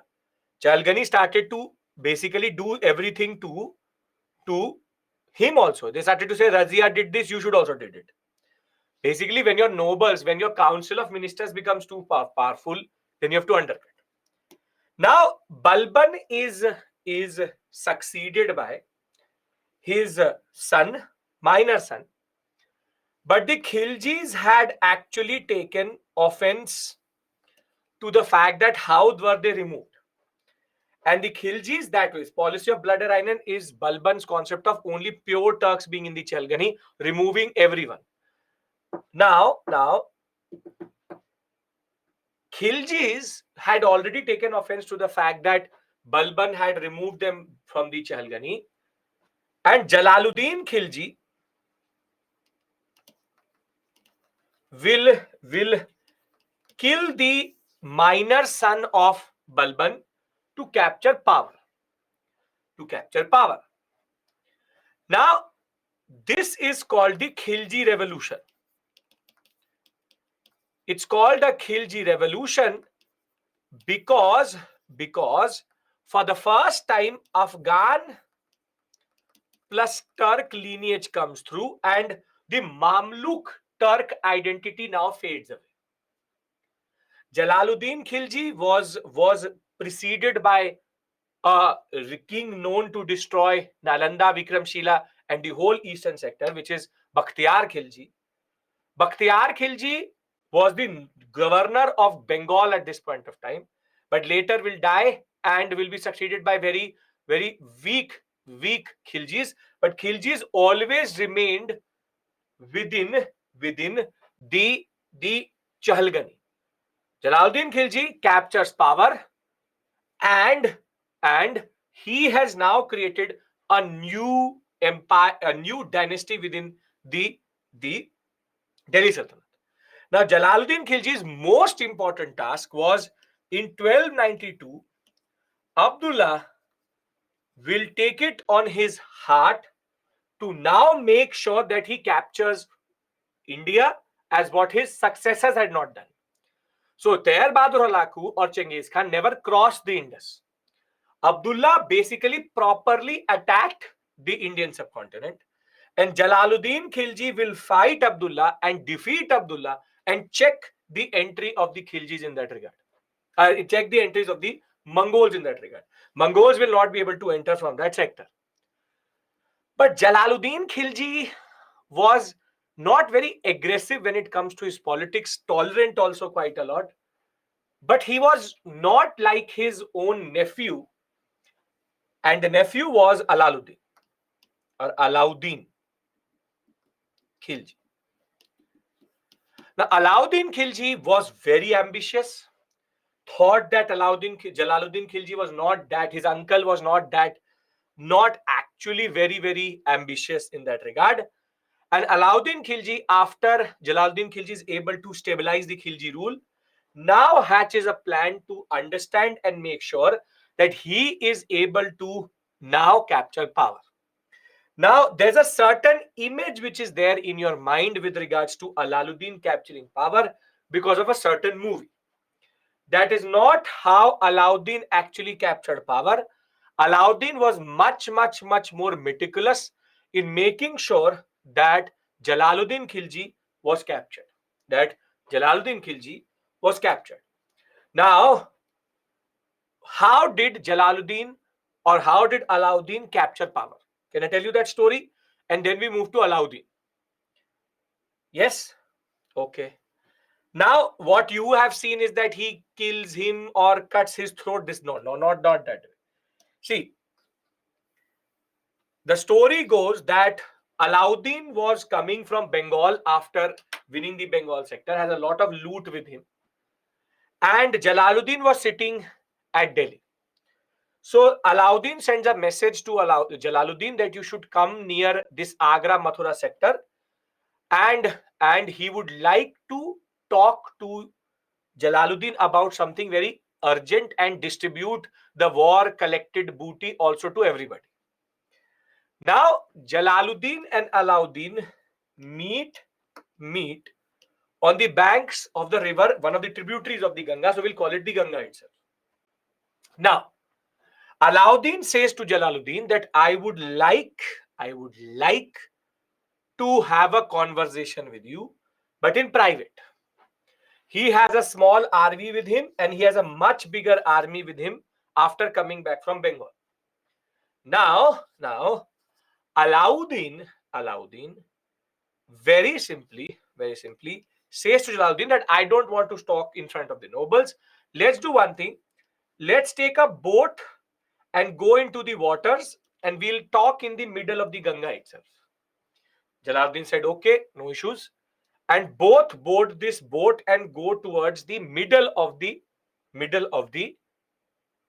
river. Here, Alauddin takes out his knife and kills his uncle through multiple stabbings.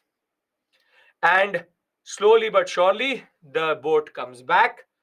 And now Alauddin says to anybody who was a Jalaluddin, what we call as a sympathizer, that do you have a problem with what happened in between the river? Some people say yes. He brings them, he stabs them also. Thereafter, he again asks, do you have a problem with what happened in front of the river? Again, some people say, yes, we have a problem. We can't let you happen this. He takes the knife and he stabs them also. Third time he asks, do you have a problem with what I did? Then nobody says nothing. And he will pay off the nobles of Jalaluddin and capture power and become Alauddin Khilji, the Sultan. Now, Alauddin Khilji and Bakhtiyar Khilji are not the same. Obviously, naam alag alag hai. Bakhtiyar Khilji, Alauddin Khilji. The periods are different. How can I be saying Alaluddin and it is coming out as Bakhtiyar Khilji? Can't be that. Simple story. Jalaluddin is killed by Alauddin and power is captured. And in a way, that in turn leads to the usurping of power by Alauddin. Now, about Alauddin, there are two very important things. Alauddin, we already know, is the one who kept Kutluk Khwaja,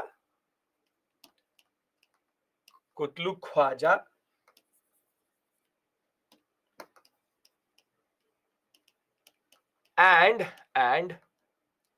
Kutluk Khwaja and yes, good, Dawa Khan in check. And for that, not Fawa Khan, Dawa Khan in check. And Alauddin, for that, had a very big standing army. For which he had to do market reforms, which we'll talk about separately. But there's again a myth about a person called Malik Kafur. Who is Malik Kafur? Based on popular imagination, do you remember who is Malik Kafur?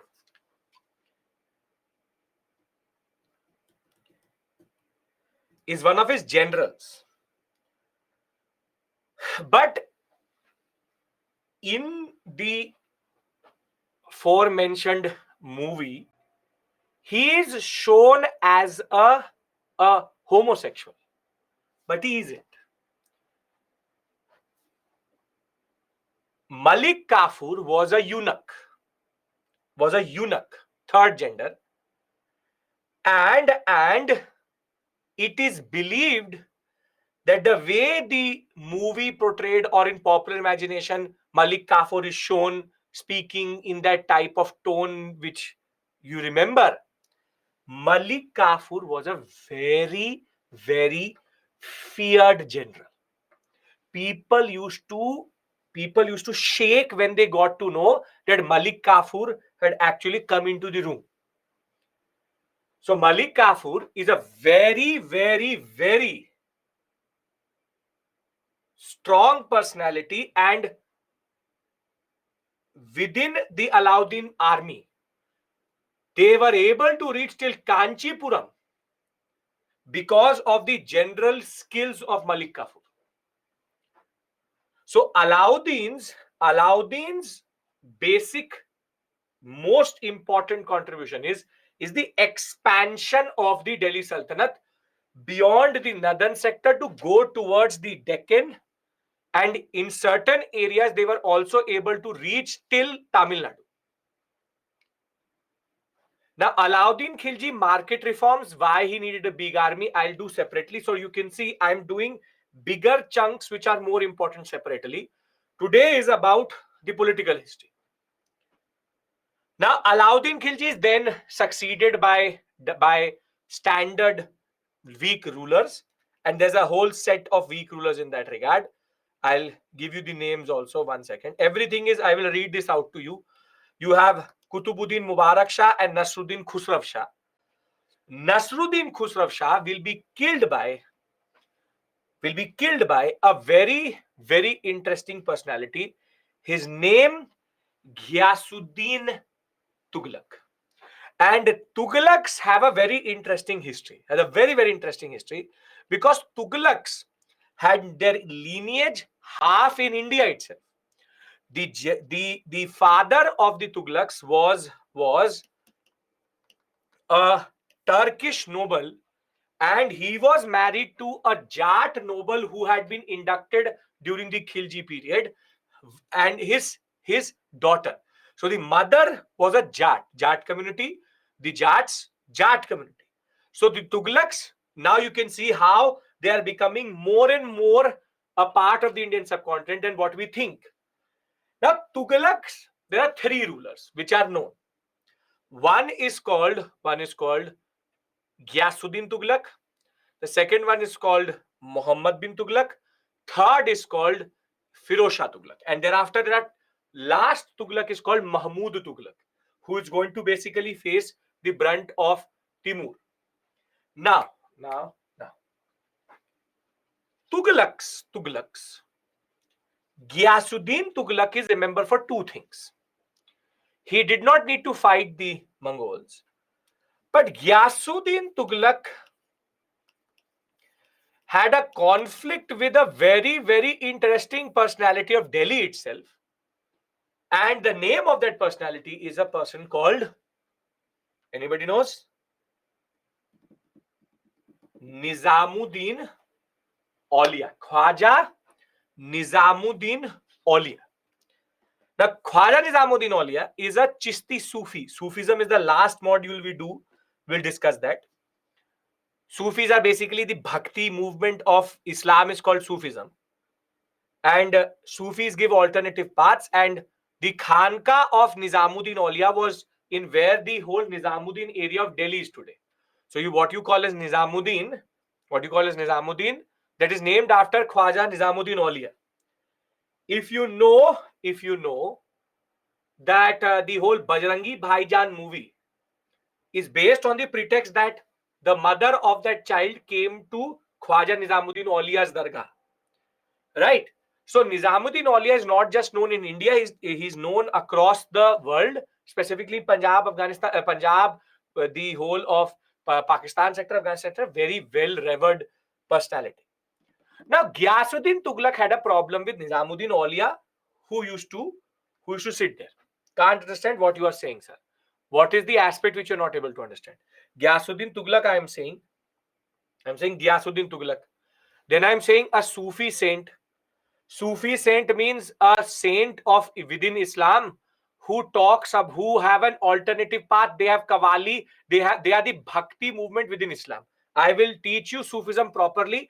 Just think of them as Sufi saints. Saints meaning he is just like an ascetic monk within Islam itself. Thereafter, the simple point is, I'm telling you that Sufi is Nizamuddin Aulia itself. Nizamuddin Aulia is known across the world itself. So, Sufism is not part of Islam. No, Sufism is part of Islam. Sufism does not reject Islam. Sufism is an alternative path within Islam towards Allah. But again, we don't do that right now. Last module of medieval is Sufism, Bhaktism. I will teach you that. Don't worry about that. I will teach you that. Simple point is, there's a personality called Nizamuddin Aulia, Sufi saint. He is basically a Baba. Can you accept that, Karaku? Can't understand what you're saying. Difference between Alauddin Khilji, Bakhtiyar Khilji. Again, Sachin caught up there only. Bakhtiyar Khilji came with Kutubuddin Aibak, took the Bengal sector, burnt a lot of universities. Alauddin Khilji is a ruler. Now, Aulia, he was very, very famous with the, and he's not the first Sufi saint.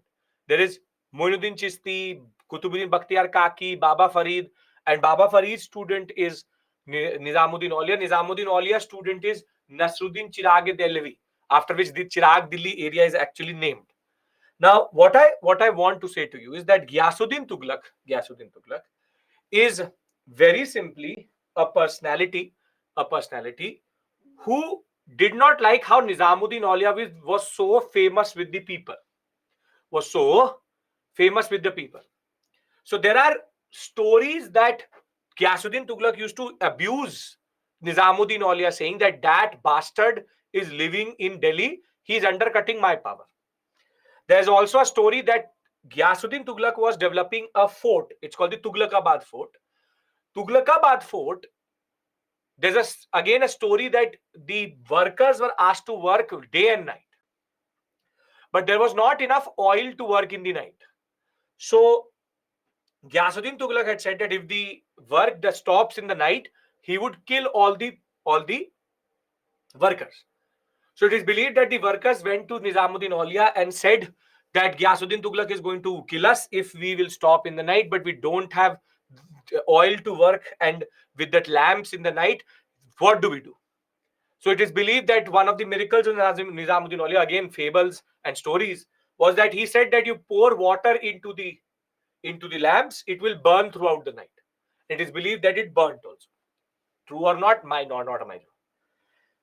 But when Tughlaqabad Fort was reaching its completion, and this is the most interesting thing, has come in certain state PCS examinations. When it was reaching its culmination, what happened was that when Ghiyasuddin Tughlaq was now going towards Gujarat. So before he was going to Gujarat, he sent a letter to Nizamuddin Aulia. And what he said to Nizamuddin Aulia was that when I come back from Gujarat, Tughlaqabad Fort will be complete. The moment I enter into the Tughlaqabad Fort, either you will be alive or I will be alive. If I come back, I will kill you for sure. And if you run away, I will spare you. So Ghiyasuddin Tughlaq goes to the Gujarat sector and is 30-40 kilometers away from Delhi. And when he's 30-40 kilometers away from Delhi, Ghiyasuddin Tughlaq sends a message to Nizamuddin Aulia that I'm 30-40 kilometers away from Delhi. You should be gone, and if not, I will come and kill you. Either you are alive or I am alive. And here Nizamuddin Aulia says a very important line, which is still today remembered, which is called Dilli Durast. Ki abhi Dilli dur hai, that Delhi is still far away. And it is believed that as soon as Ghiyasuddin Tughlaq entered into the gate of the main gate of, or the gate which was assigned to him to enter the Tughlaqabad Fort, the elephant on which he was coming is going to get stuck in the gate itself, and the roof of the gate will fall on Ghiyasuddin Tughlaq and he will die. So on the Chowkhat of Delhi, on the Dehleej of Delhi, on the gate of Delhi itself, he said either you will be alive or I will be alive. And Nizamuddin Aulia was alive. This is the story. This is called the curse of Nizamuddin Aulia. Now, you believe in it or don't believe in it, it's a separate story altogether. But there is an alternative explanation which is more plausible. The alternative explanation is Ghiyasuddin Tughlaq's son, Muhammad bin Tughlaq, was extremely excited to come to power. He could not wait for his father to die. So it is believed that Muhammad bin Tughlaq used to sit in the court, in the Khanka of Nizamuddin Aulia. And this gate had been specifically designed by Muhammad bin Tughlaq that if when his father enters, he dies before entering Tughlaqabad itself. So one conspiracy theory is that this gate was designed by Muhammad bin Tughlaq in such a way that his father dies when he enters. The other one is that Nizamuddin Aulia ka shrap, the curse of Nizamuddin Aulia, which in turn would basically kill Ghiyasuddin Tughlaq. Basically, Ghiyasuddin Tughlaq is not known for what he did really, but for what Nizamuddin Aulia did to him, which is the more interesting aspect here. Now, Muhammad bin Tughlaq is called the Mad King. The Mad King in the sense that he actually did certain things which were quite ahead of their time, and he did not really do justice to any of it. There are four experiments which I will again discuss with you in quite a lot of detail, but I'll tell you basically. One is shifting the capital from Delhi to Daulatabad, which is Devgiri. Second was that he introduced something called token currency. Then third was that he went for an expedition called Karachil expedition and Khurasan expedition. The simple point was Muhammad bin Tughlaq wasted a lot of money of the Delhi Sultanate, and he's also the one, for the same reason, not able to keep out Tamr Shireen. Tamr Shireen entered into India and reached till Delhi in a way, and Muhammad bin Tughlaq was not very capable in managing that threat in that regard. He will be then succeeded by Firoz Shah Tughlaq, and Firoz Shah Tughlaq had already started to see the empire declining, and the biggest issue with Firoz Shah Tughlaq was that Firoz Shah Tughlaq was developing new cities. The three cities he will establish. They will try to revive agriculture, but the Delhi Sultanate had now started to decline in the way it will, and Mahmud Tughlaq, the last ruler, will then see a new invader coming in, and that invader will be called Timur. Timur is not a Mongol, but Chengiz Khan and Timur basically come from the same lineage. Tamannya Khan was the great great great grandfather of Chengiz Khan, and one mother he had two wives. One wife was Mongol, the other wife was a Timurid. One wife he has Chengiz Khan, one wife he has the Chengiz Khan lineage, the other wife he has the Timurid lineage, but there's a difference time gap of at least 600 years between these two. So very simply, Timur will come and establish the Sayyids, which is a story for later, which is called pre-Mughal dynasties. Now, I know that this story may not make sense to you. I want to read this story out to you so that it makes sense, and then we can discuss maybe Ikta in that regard. Who destroyed Nalanda? Bakhtiyar Khilji. That is a very established fact. Everybody, it is written. This is the story of these rulers. Whatever I've told you is the most important contribution. I will read out to you. I will mark it. What you have to remember from political history. If I can do that, can I start? Right? Okay. Now,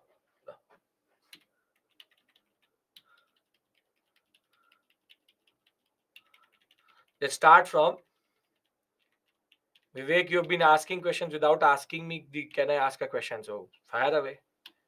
Okay.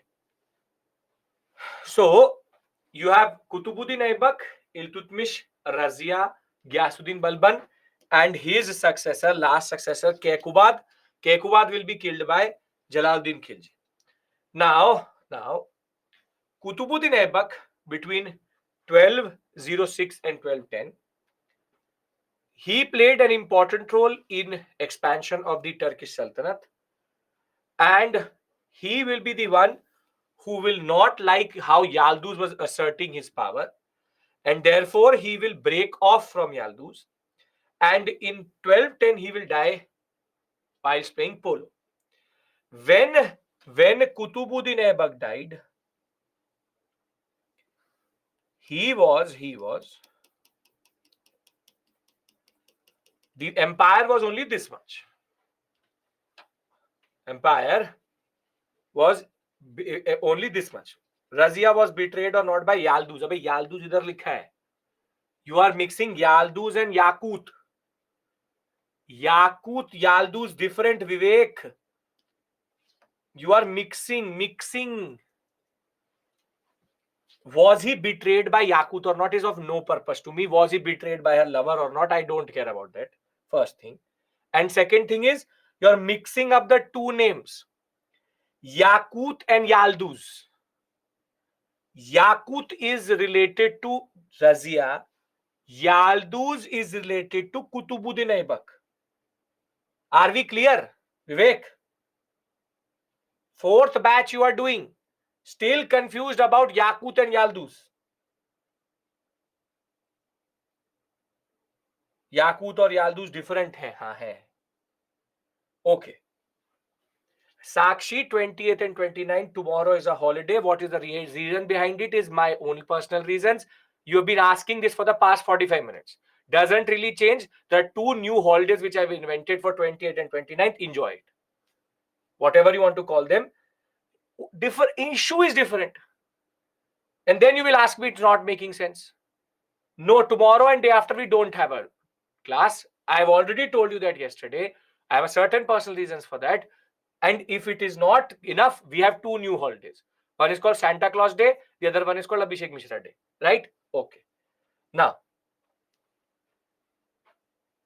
but Kutub and Razia are father and daughter now. Again, you are getting confused. Iltutmish and Razia are father and daughter. कोई बात नहीं, कोई बात नहीं. I am reading it out, that is why. Now,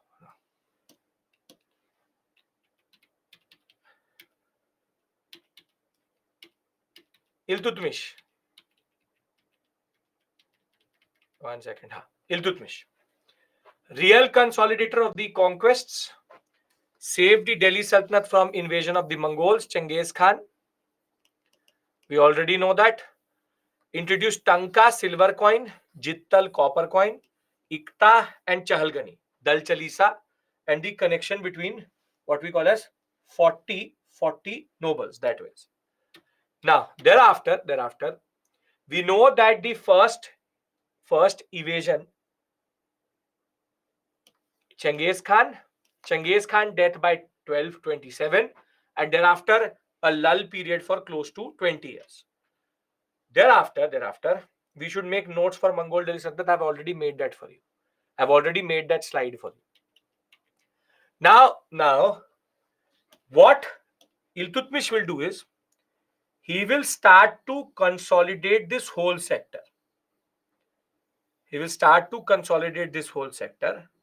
And from just ruling Delhi, now they are expanding.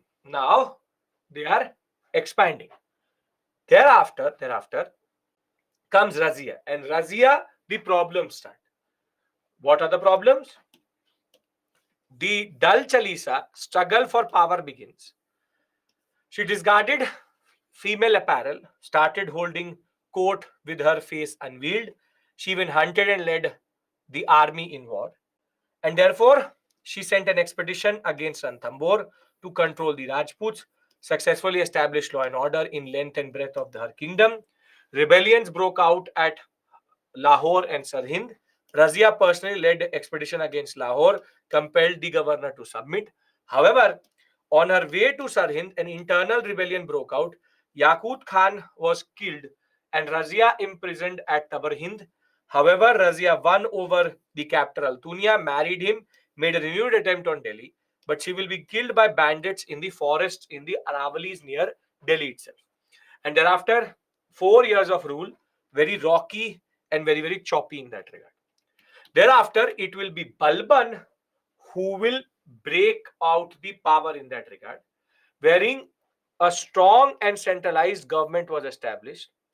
He broke the strength of the Chalgani to restore the powers of the monarchy and established the Diwan-e-Ariz, the military department, towards a strong army itself. Balban sought to increase the prestige and the power of the monarchy and claimed to have been the descendant of Afrasiab, followed the policy of blood and iron to resolve and restore law and order, refused to even entertain any position other than a proper Turk in that regard, excluded Indian Muslims, all positions of power and authority. He even called himself Zilallah and asked people to do Sijda and Paibos.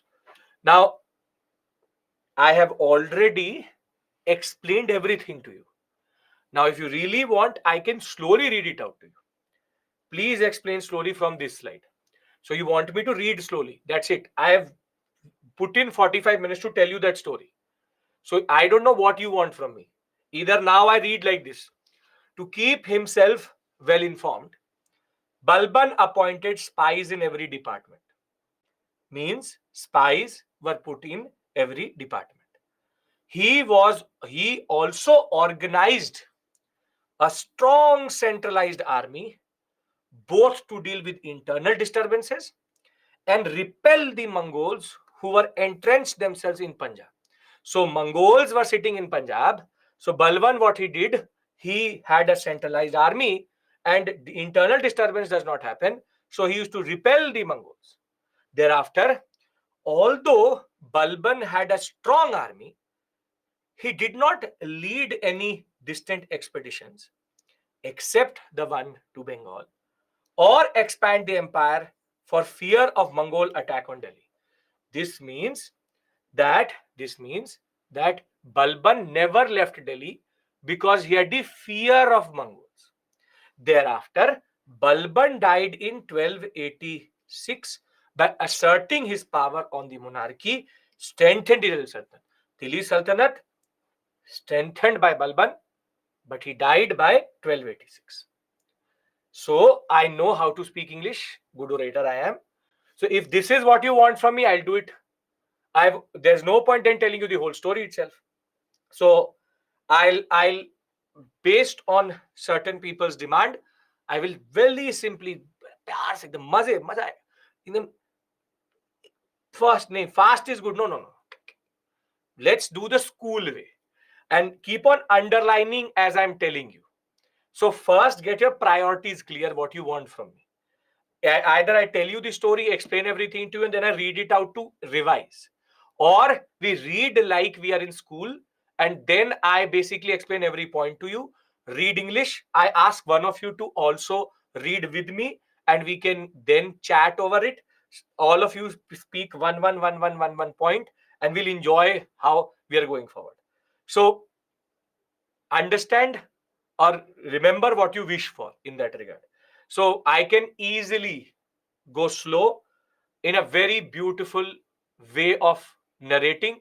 That is what I am, a storyteller. So I will enjoy. Now, Balban is the last person who's related properly with the Mamluks. Iltutmish and Balban, you have to remember, irrespective of anything. These two personalities are very standard in the examination, and therefore make sure that you do these two, which is Iltutmish and Balban properly. Razia in between comes like that. Now come the Khiljis. Khiljis, four major rulers. When Jalaluddin Khilji captures power, you can see North India has been properly established. Jalaluddin Firoz Khilji, Alauddin Khilji, Kutubuddin Muhammad Shah, and Khusrav Shah. Khusrav Shah will be killed by Ghiyasuddin Tughlaq to capture power. But for me, these two matter. 1292, you have Abdullah, and 1297, you have, as you can see, within 1 year of his own rule, he had to feel or he had to fight with Dawa Khan and Kutluk Khwaja. And he will then start to move as much as lower into the Indian subcontinent and expand it. Now, what is Jalaluddin Khilji remembered for?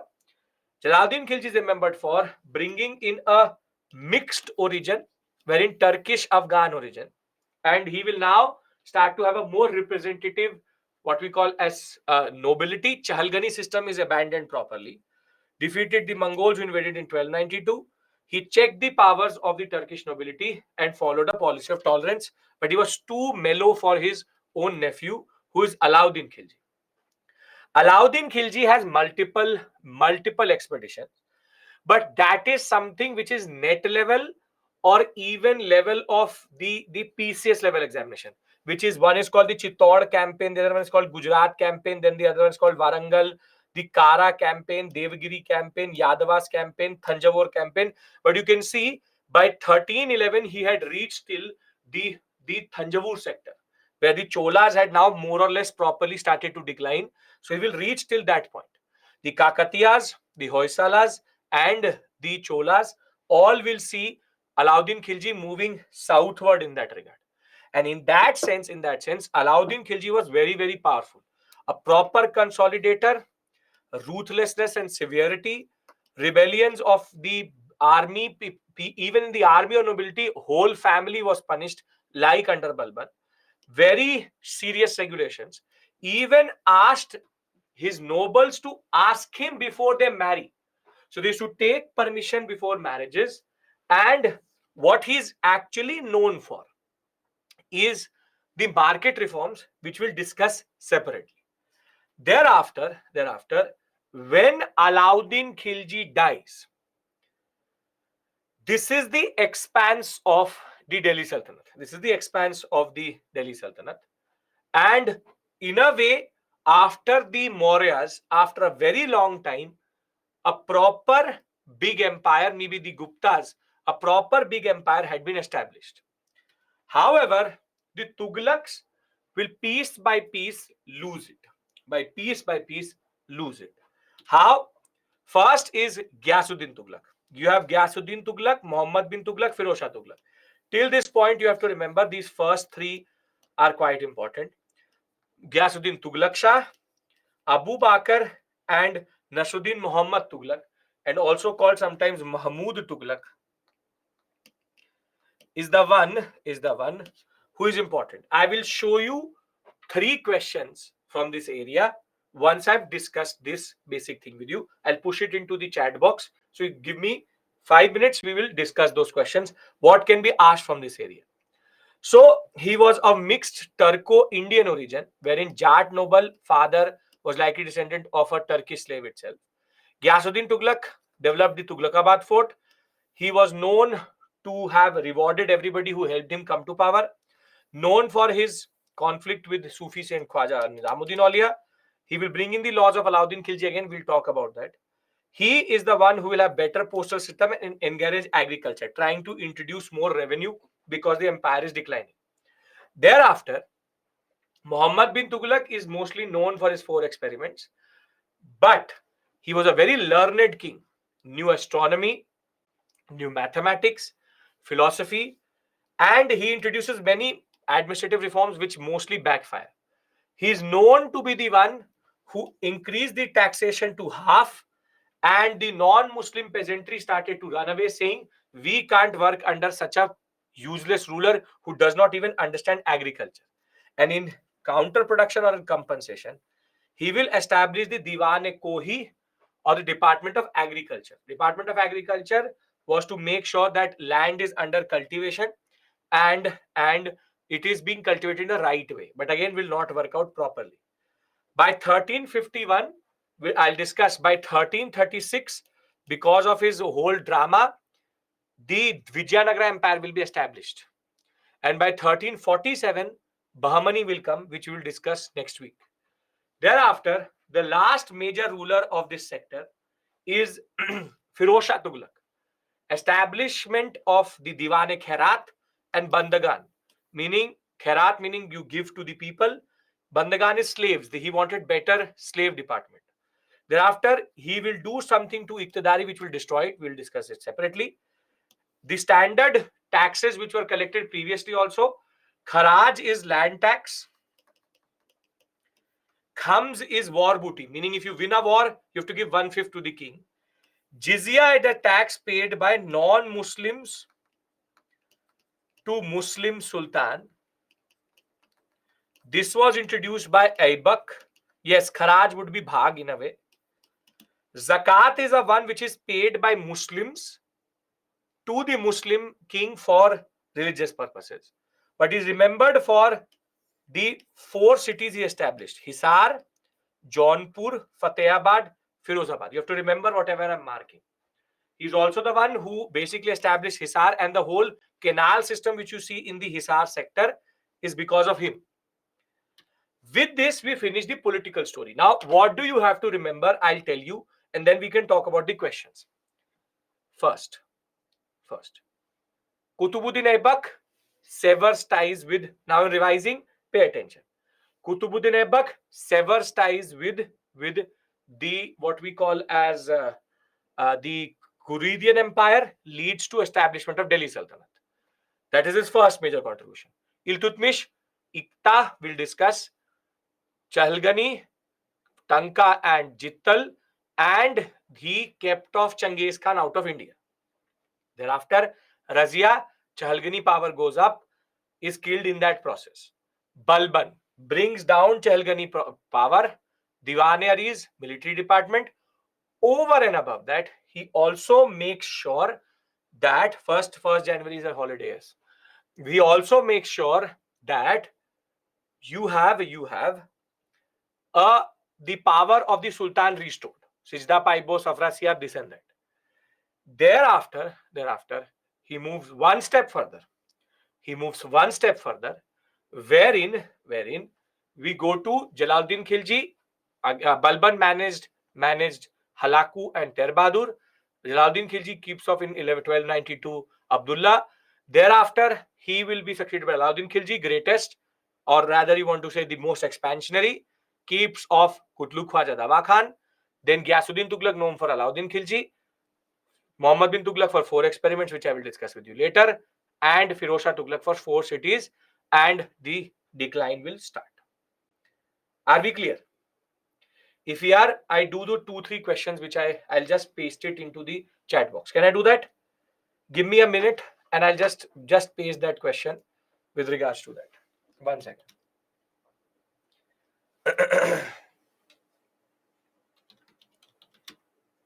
I had planned to do it later, but why not? So that you understand the value of this discussion at least.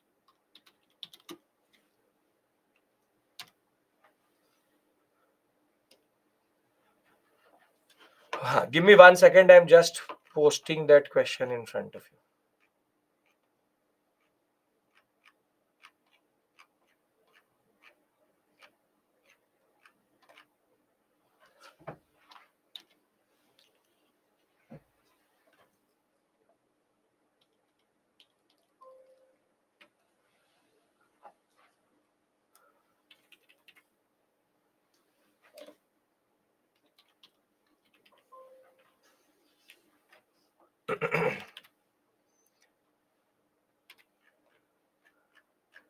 If the SME is able to find it, post it as I'm looking for the Jalaluddin question, which came either in 2023 and one in 2022.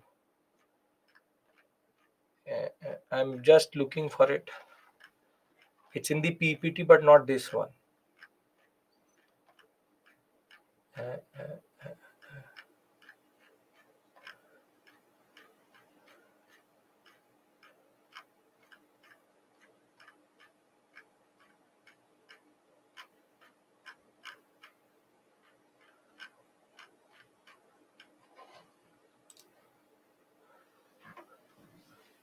Gulam has already put it. Okay, good.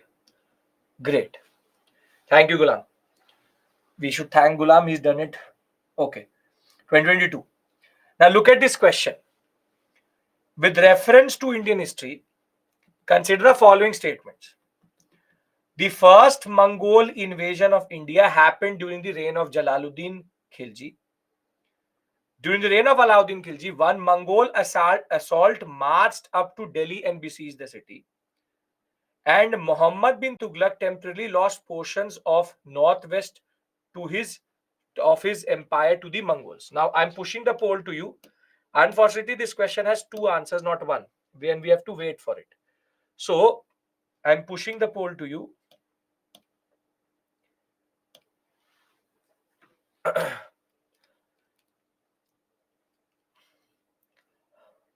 Till then, let me look for the other one.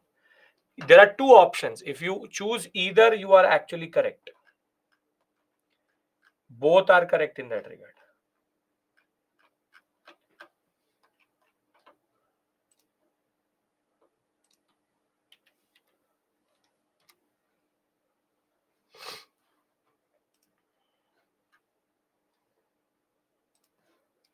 Okay. 39, 22, 24, 15. Now you see which of them are correct. Now here the answer can be the C or D.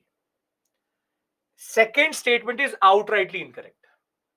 Alauddin Khilji never lost nothing to the Mongols. So you eliminate A and B. Now Muhammad bin Tughlaq lost to Tamrashrin, that is known. 3 only is correct. But the problem is that how do you interpret first Mongol invasion of India? Would you say that first Mongol invasion is Iltutmish? How do you define invasion and first basically decides how you are going to answer this question. Once this interview round is over, we would get to know about the exact answer key, what it basically thinks of it, and thereafter we can then come to the conclusion, what did the examiner think of it? What did the examiner think of it? Now this is basically representative of how questions have been coming. 2022 question is directly on the Mongol invasion, which is quite interesting that way. It's quite interesting that way because it could either be D or could be C. We have to see if it is 1 and 3 or 3. 3 is correct for sure.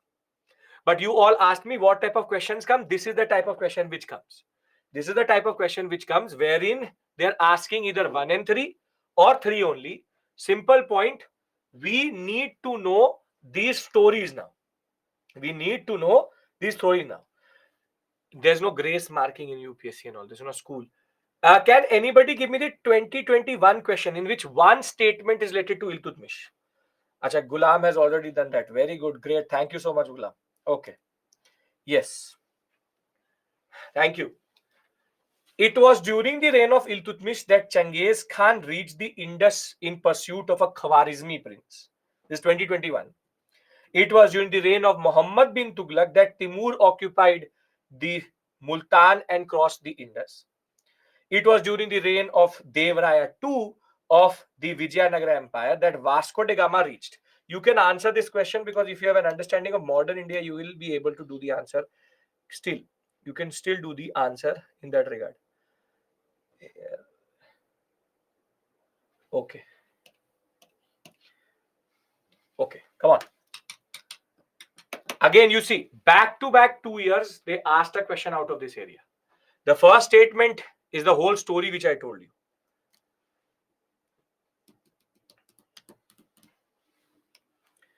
Is the whole story which I told you.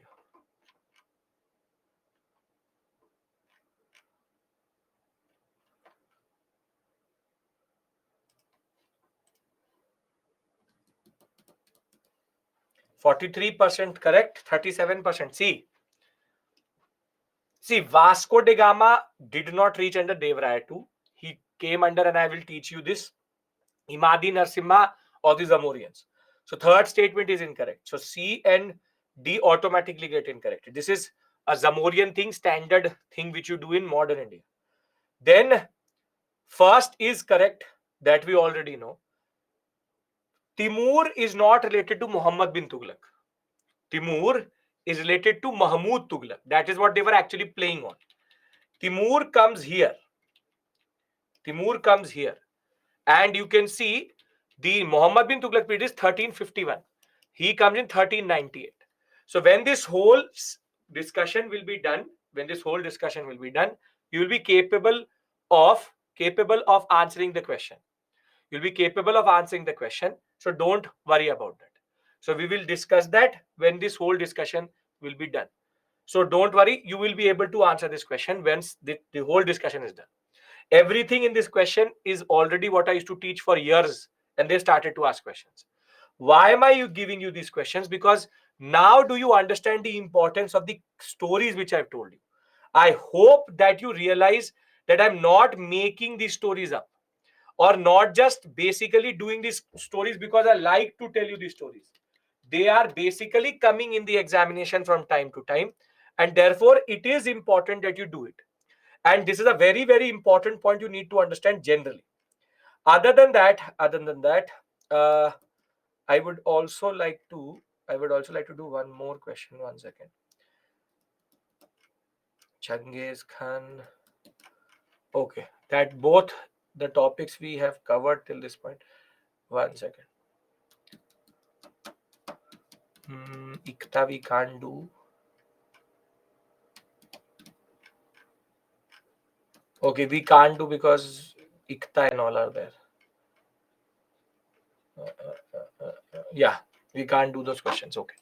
So simple, straightforward. I started with you. Then I'm consolidating with you because within 13, 14 minutes, nothing can be done. So please listen to me. Firstly, Happy New Year to all of you. I'll be meeting you on 2nd January after this. And Imadi Narsimhaditya. So Happy New Year. And I hope that next year you all have started with a certain target in your life. You achieve it. And your New Year comes when your name comes in the list in that regard. So right now for a UPSC aspirant, New Year is mostly when the prelims examination happens. So our year changes when prelims examination happens.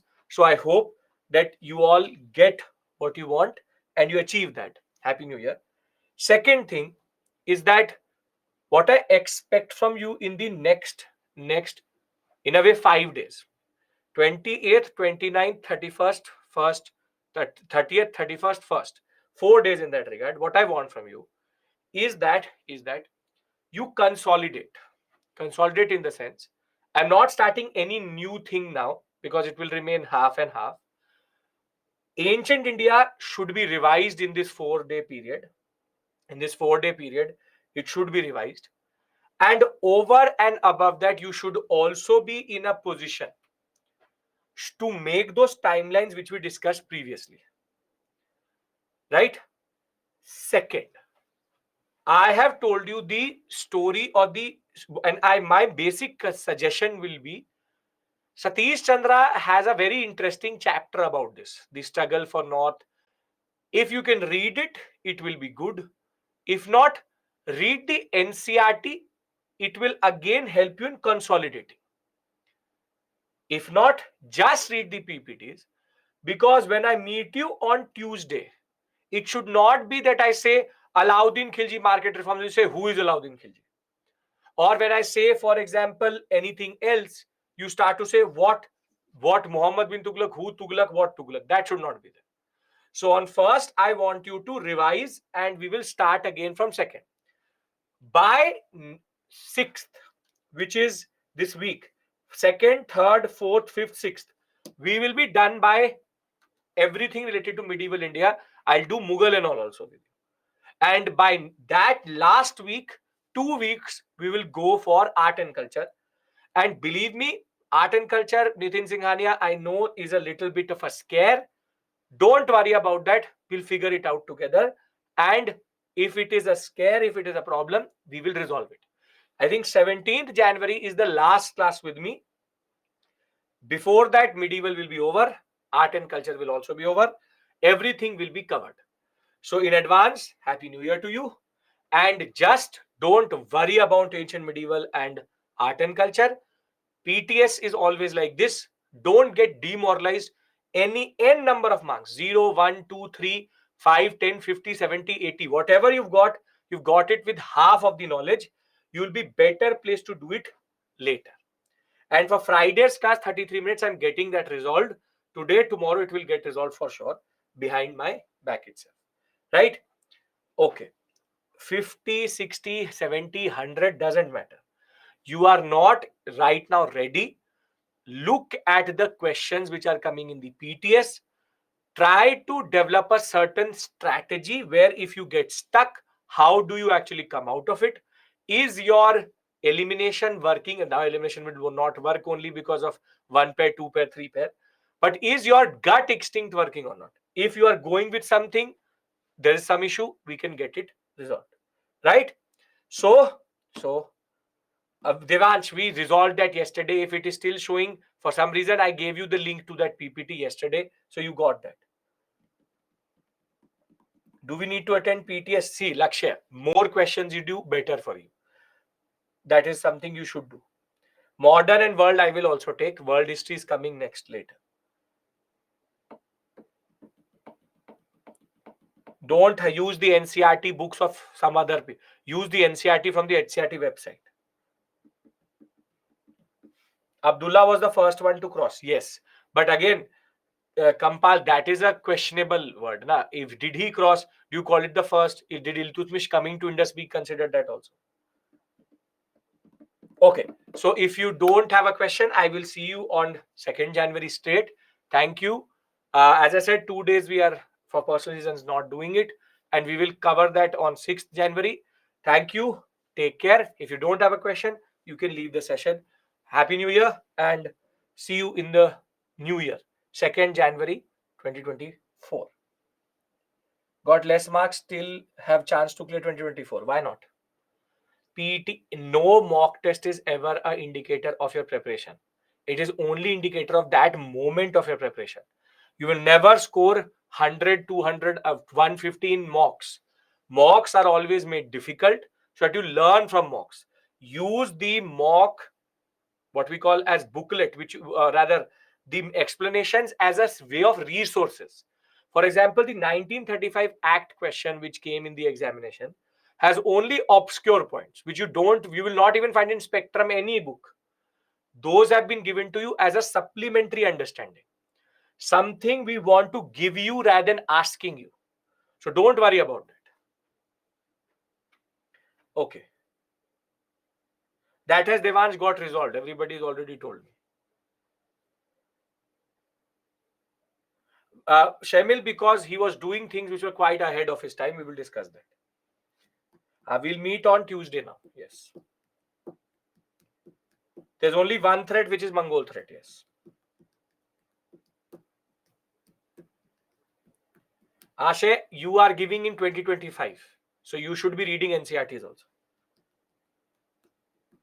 You are already, Ashish, a part of the PTS if you're a student of Byju's. That is a tough question, Gulam. I am telling you, it's a tough question.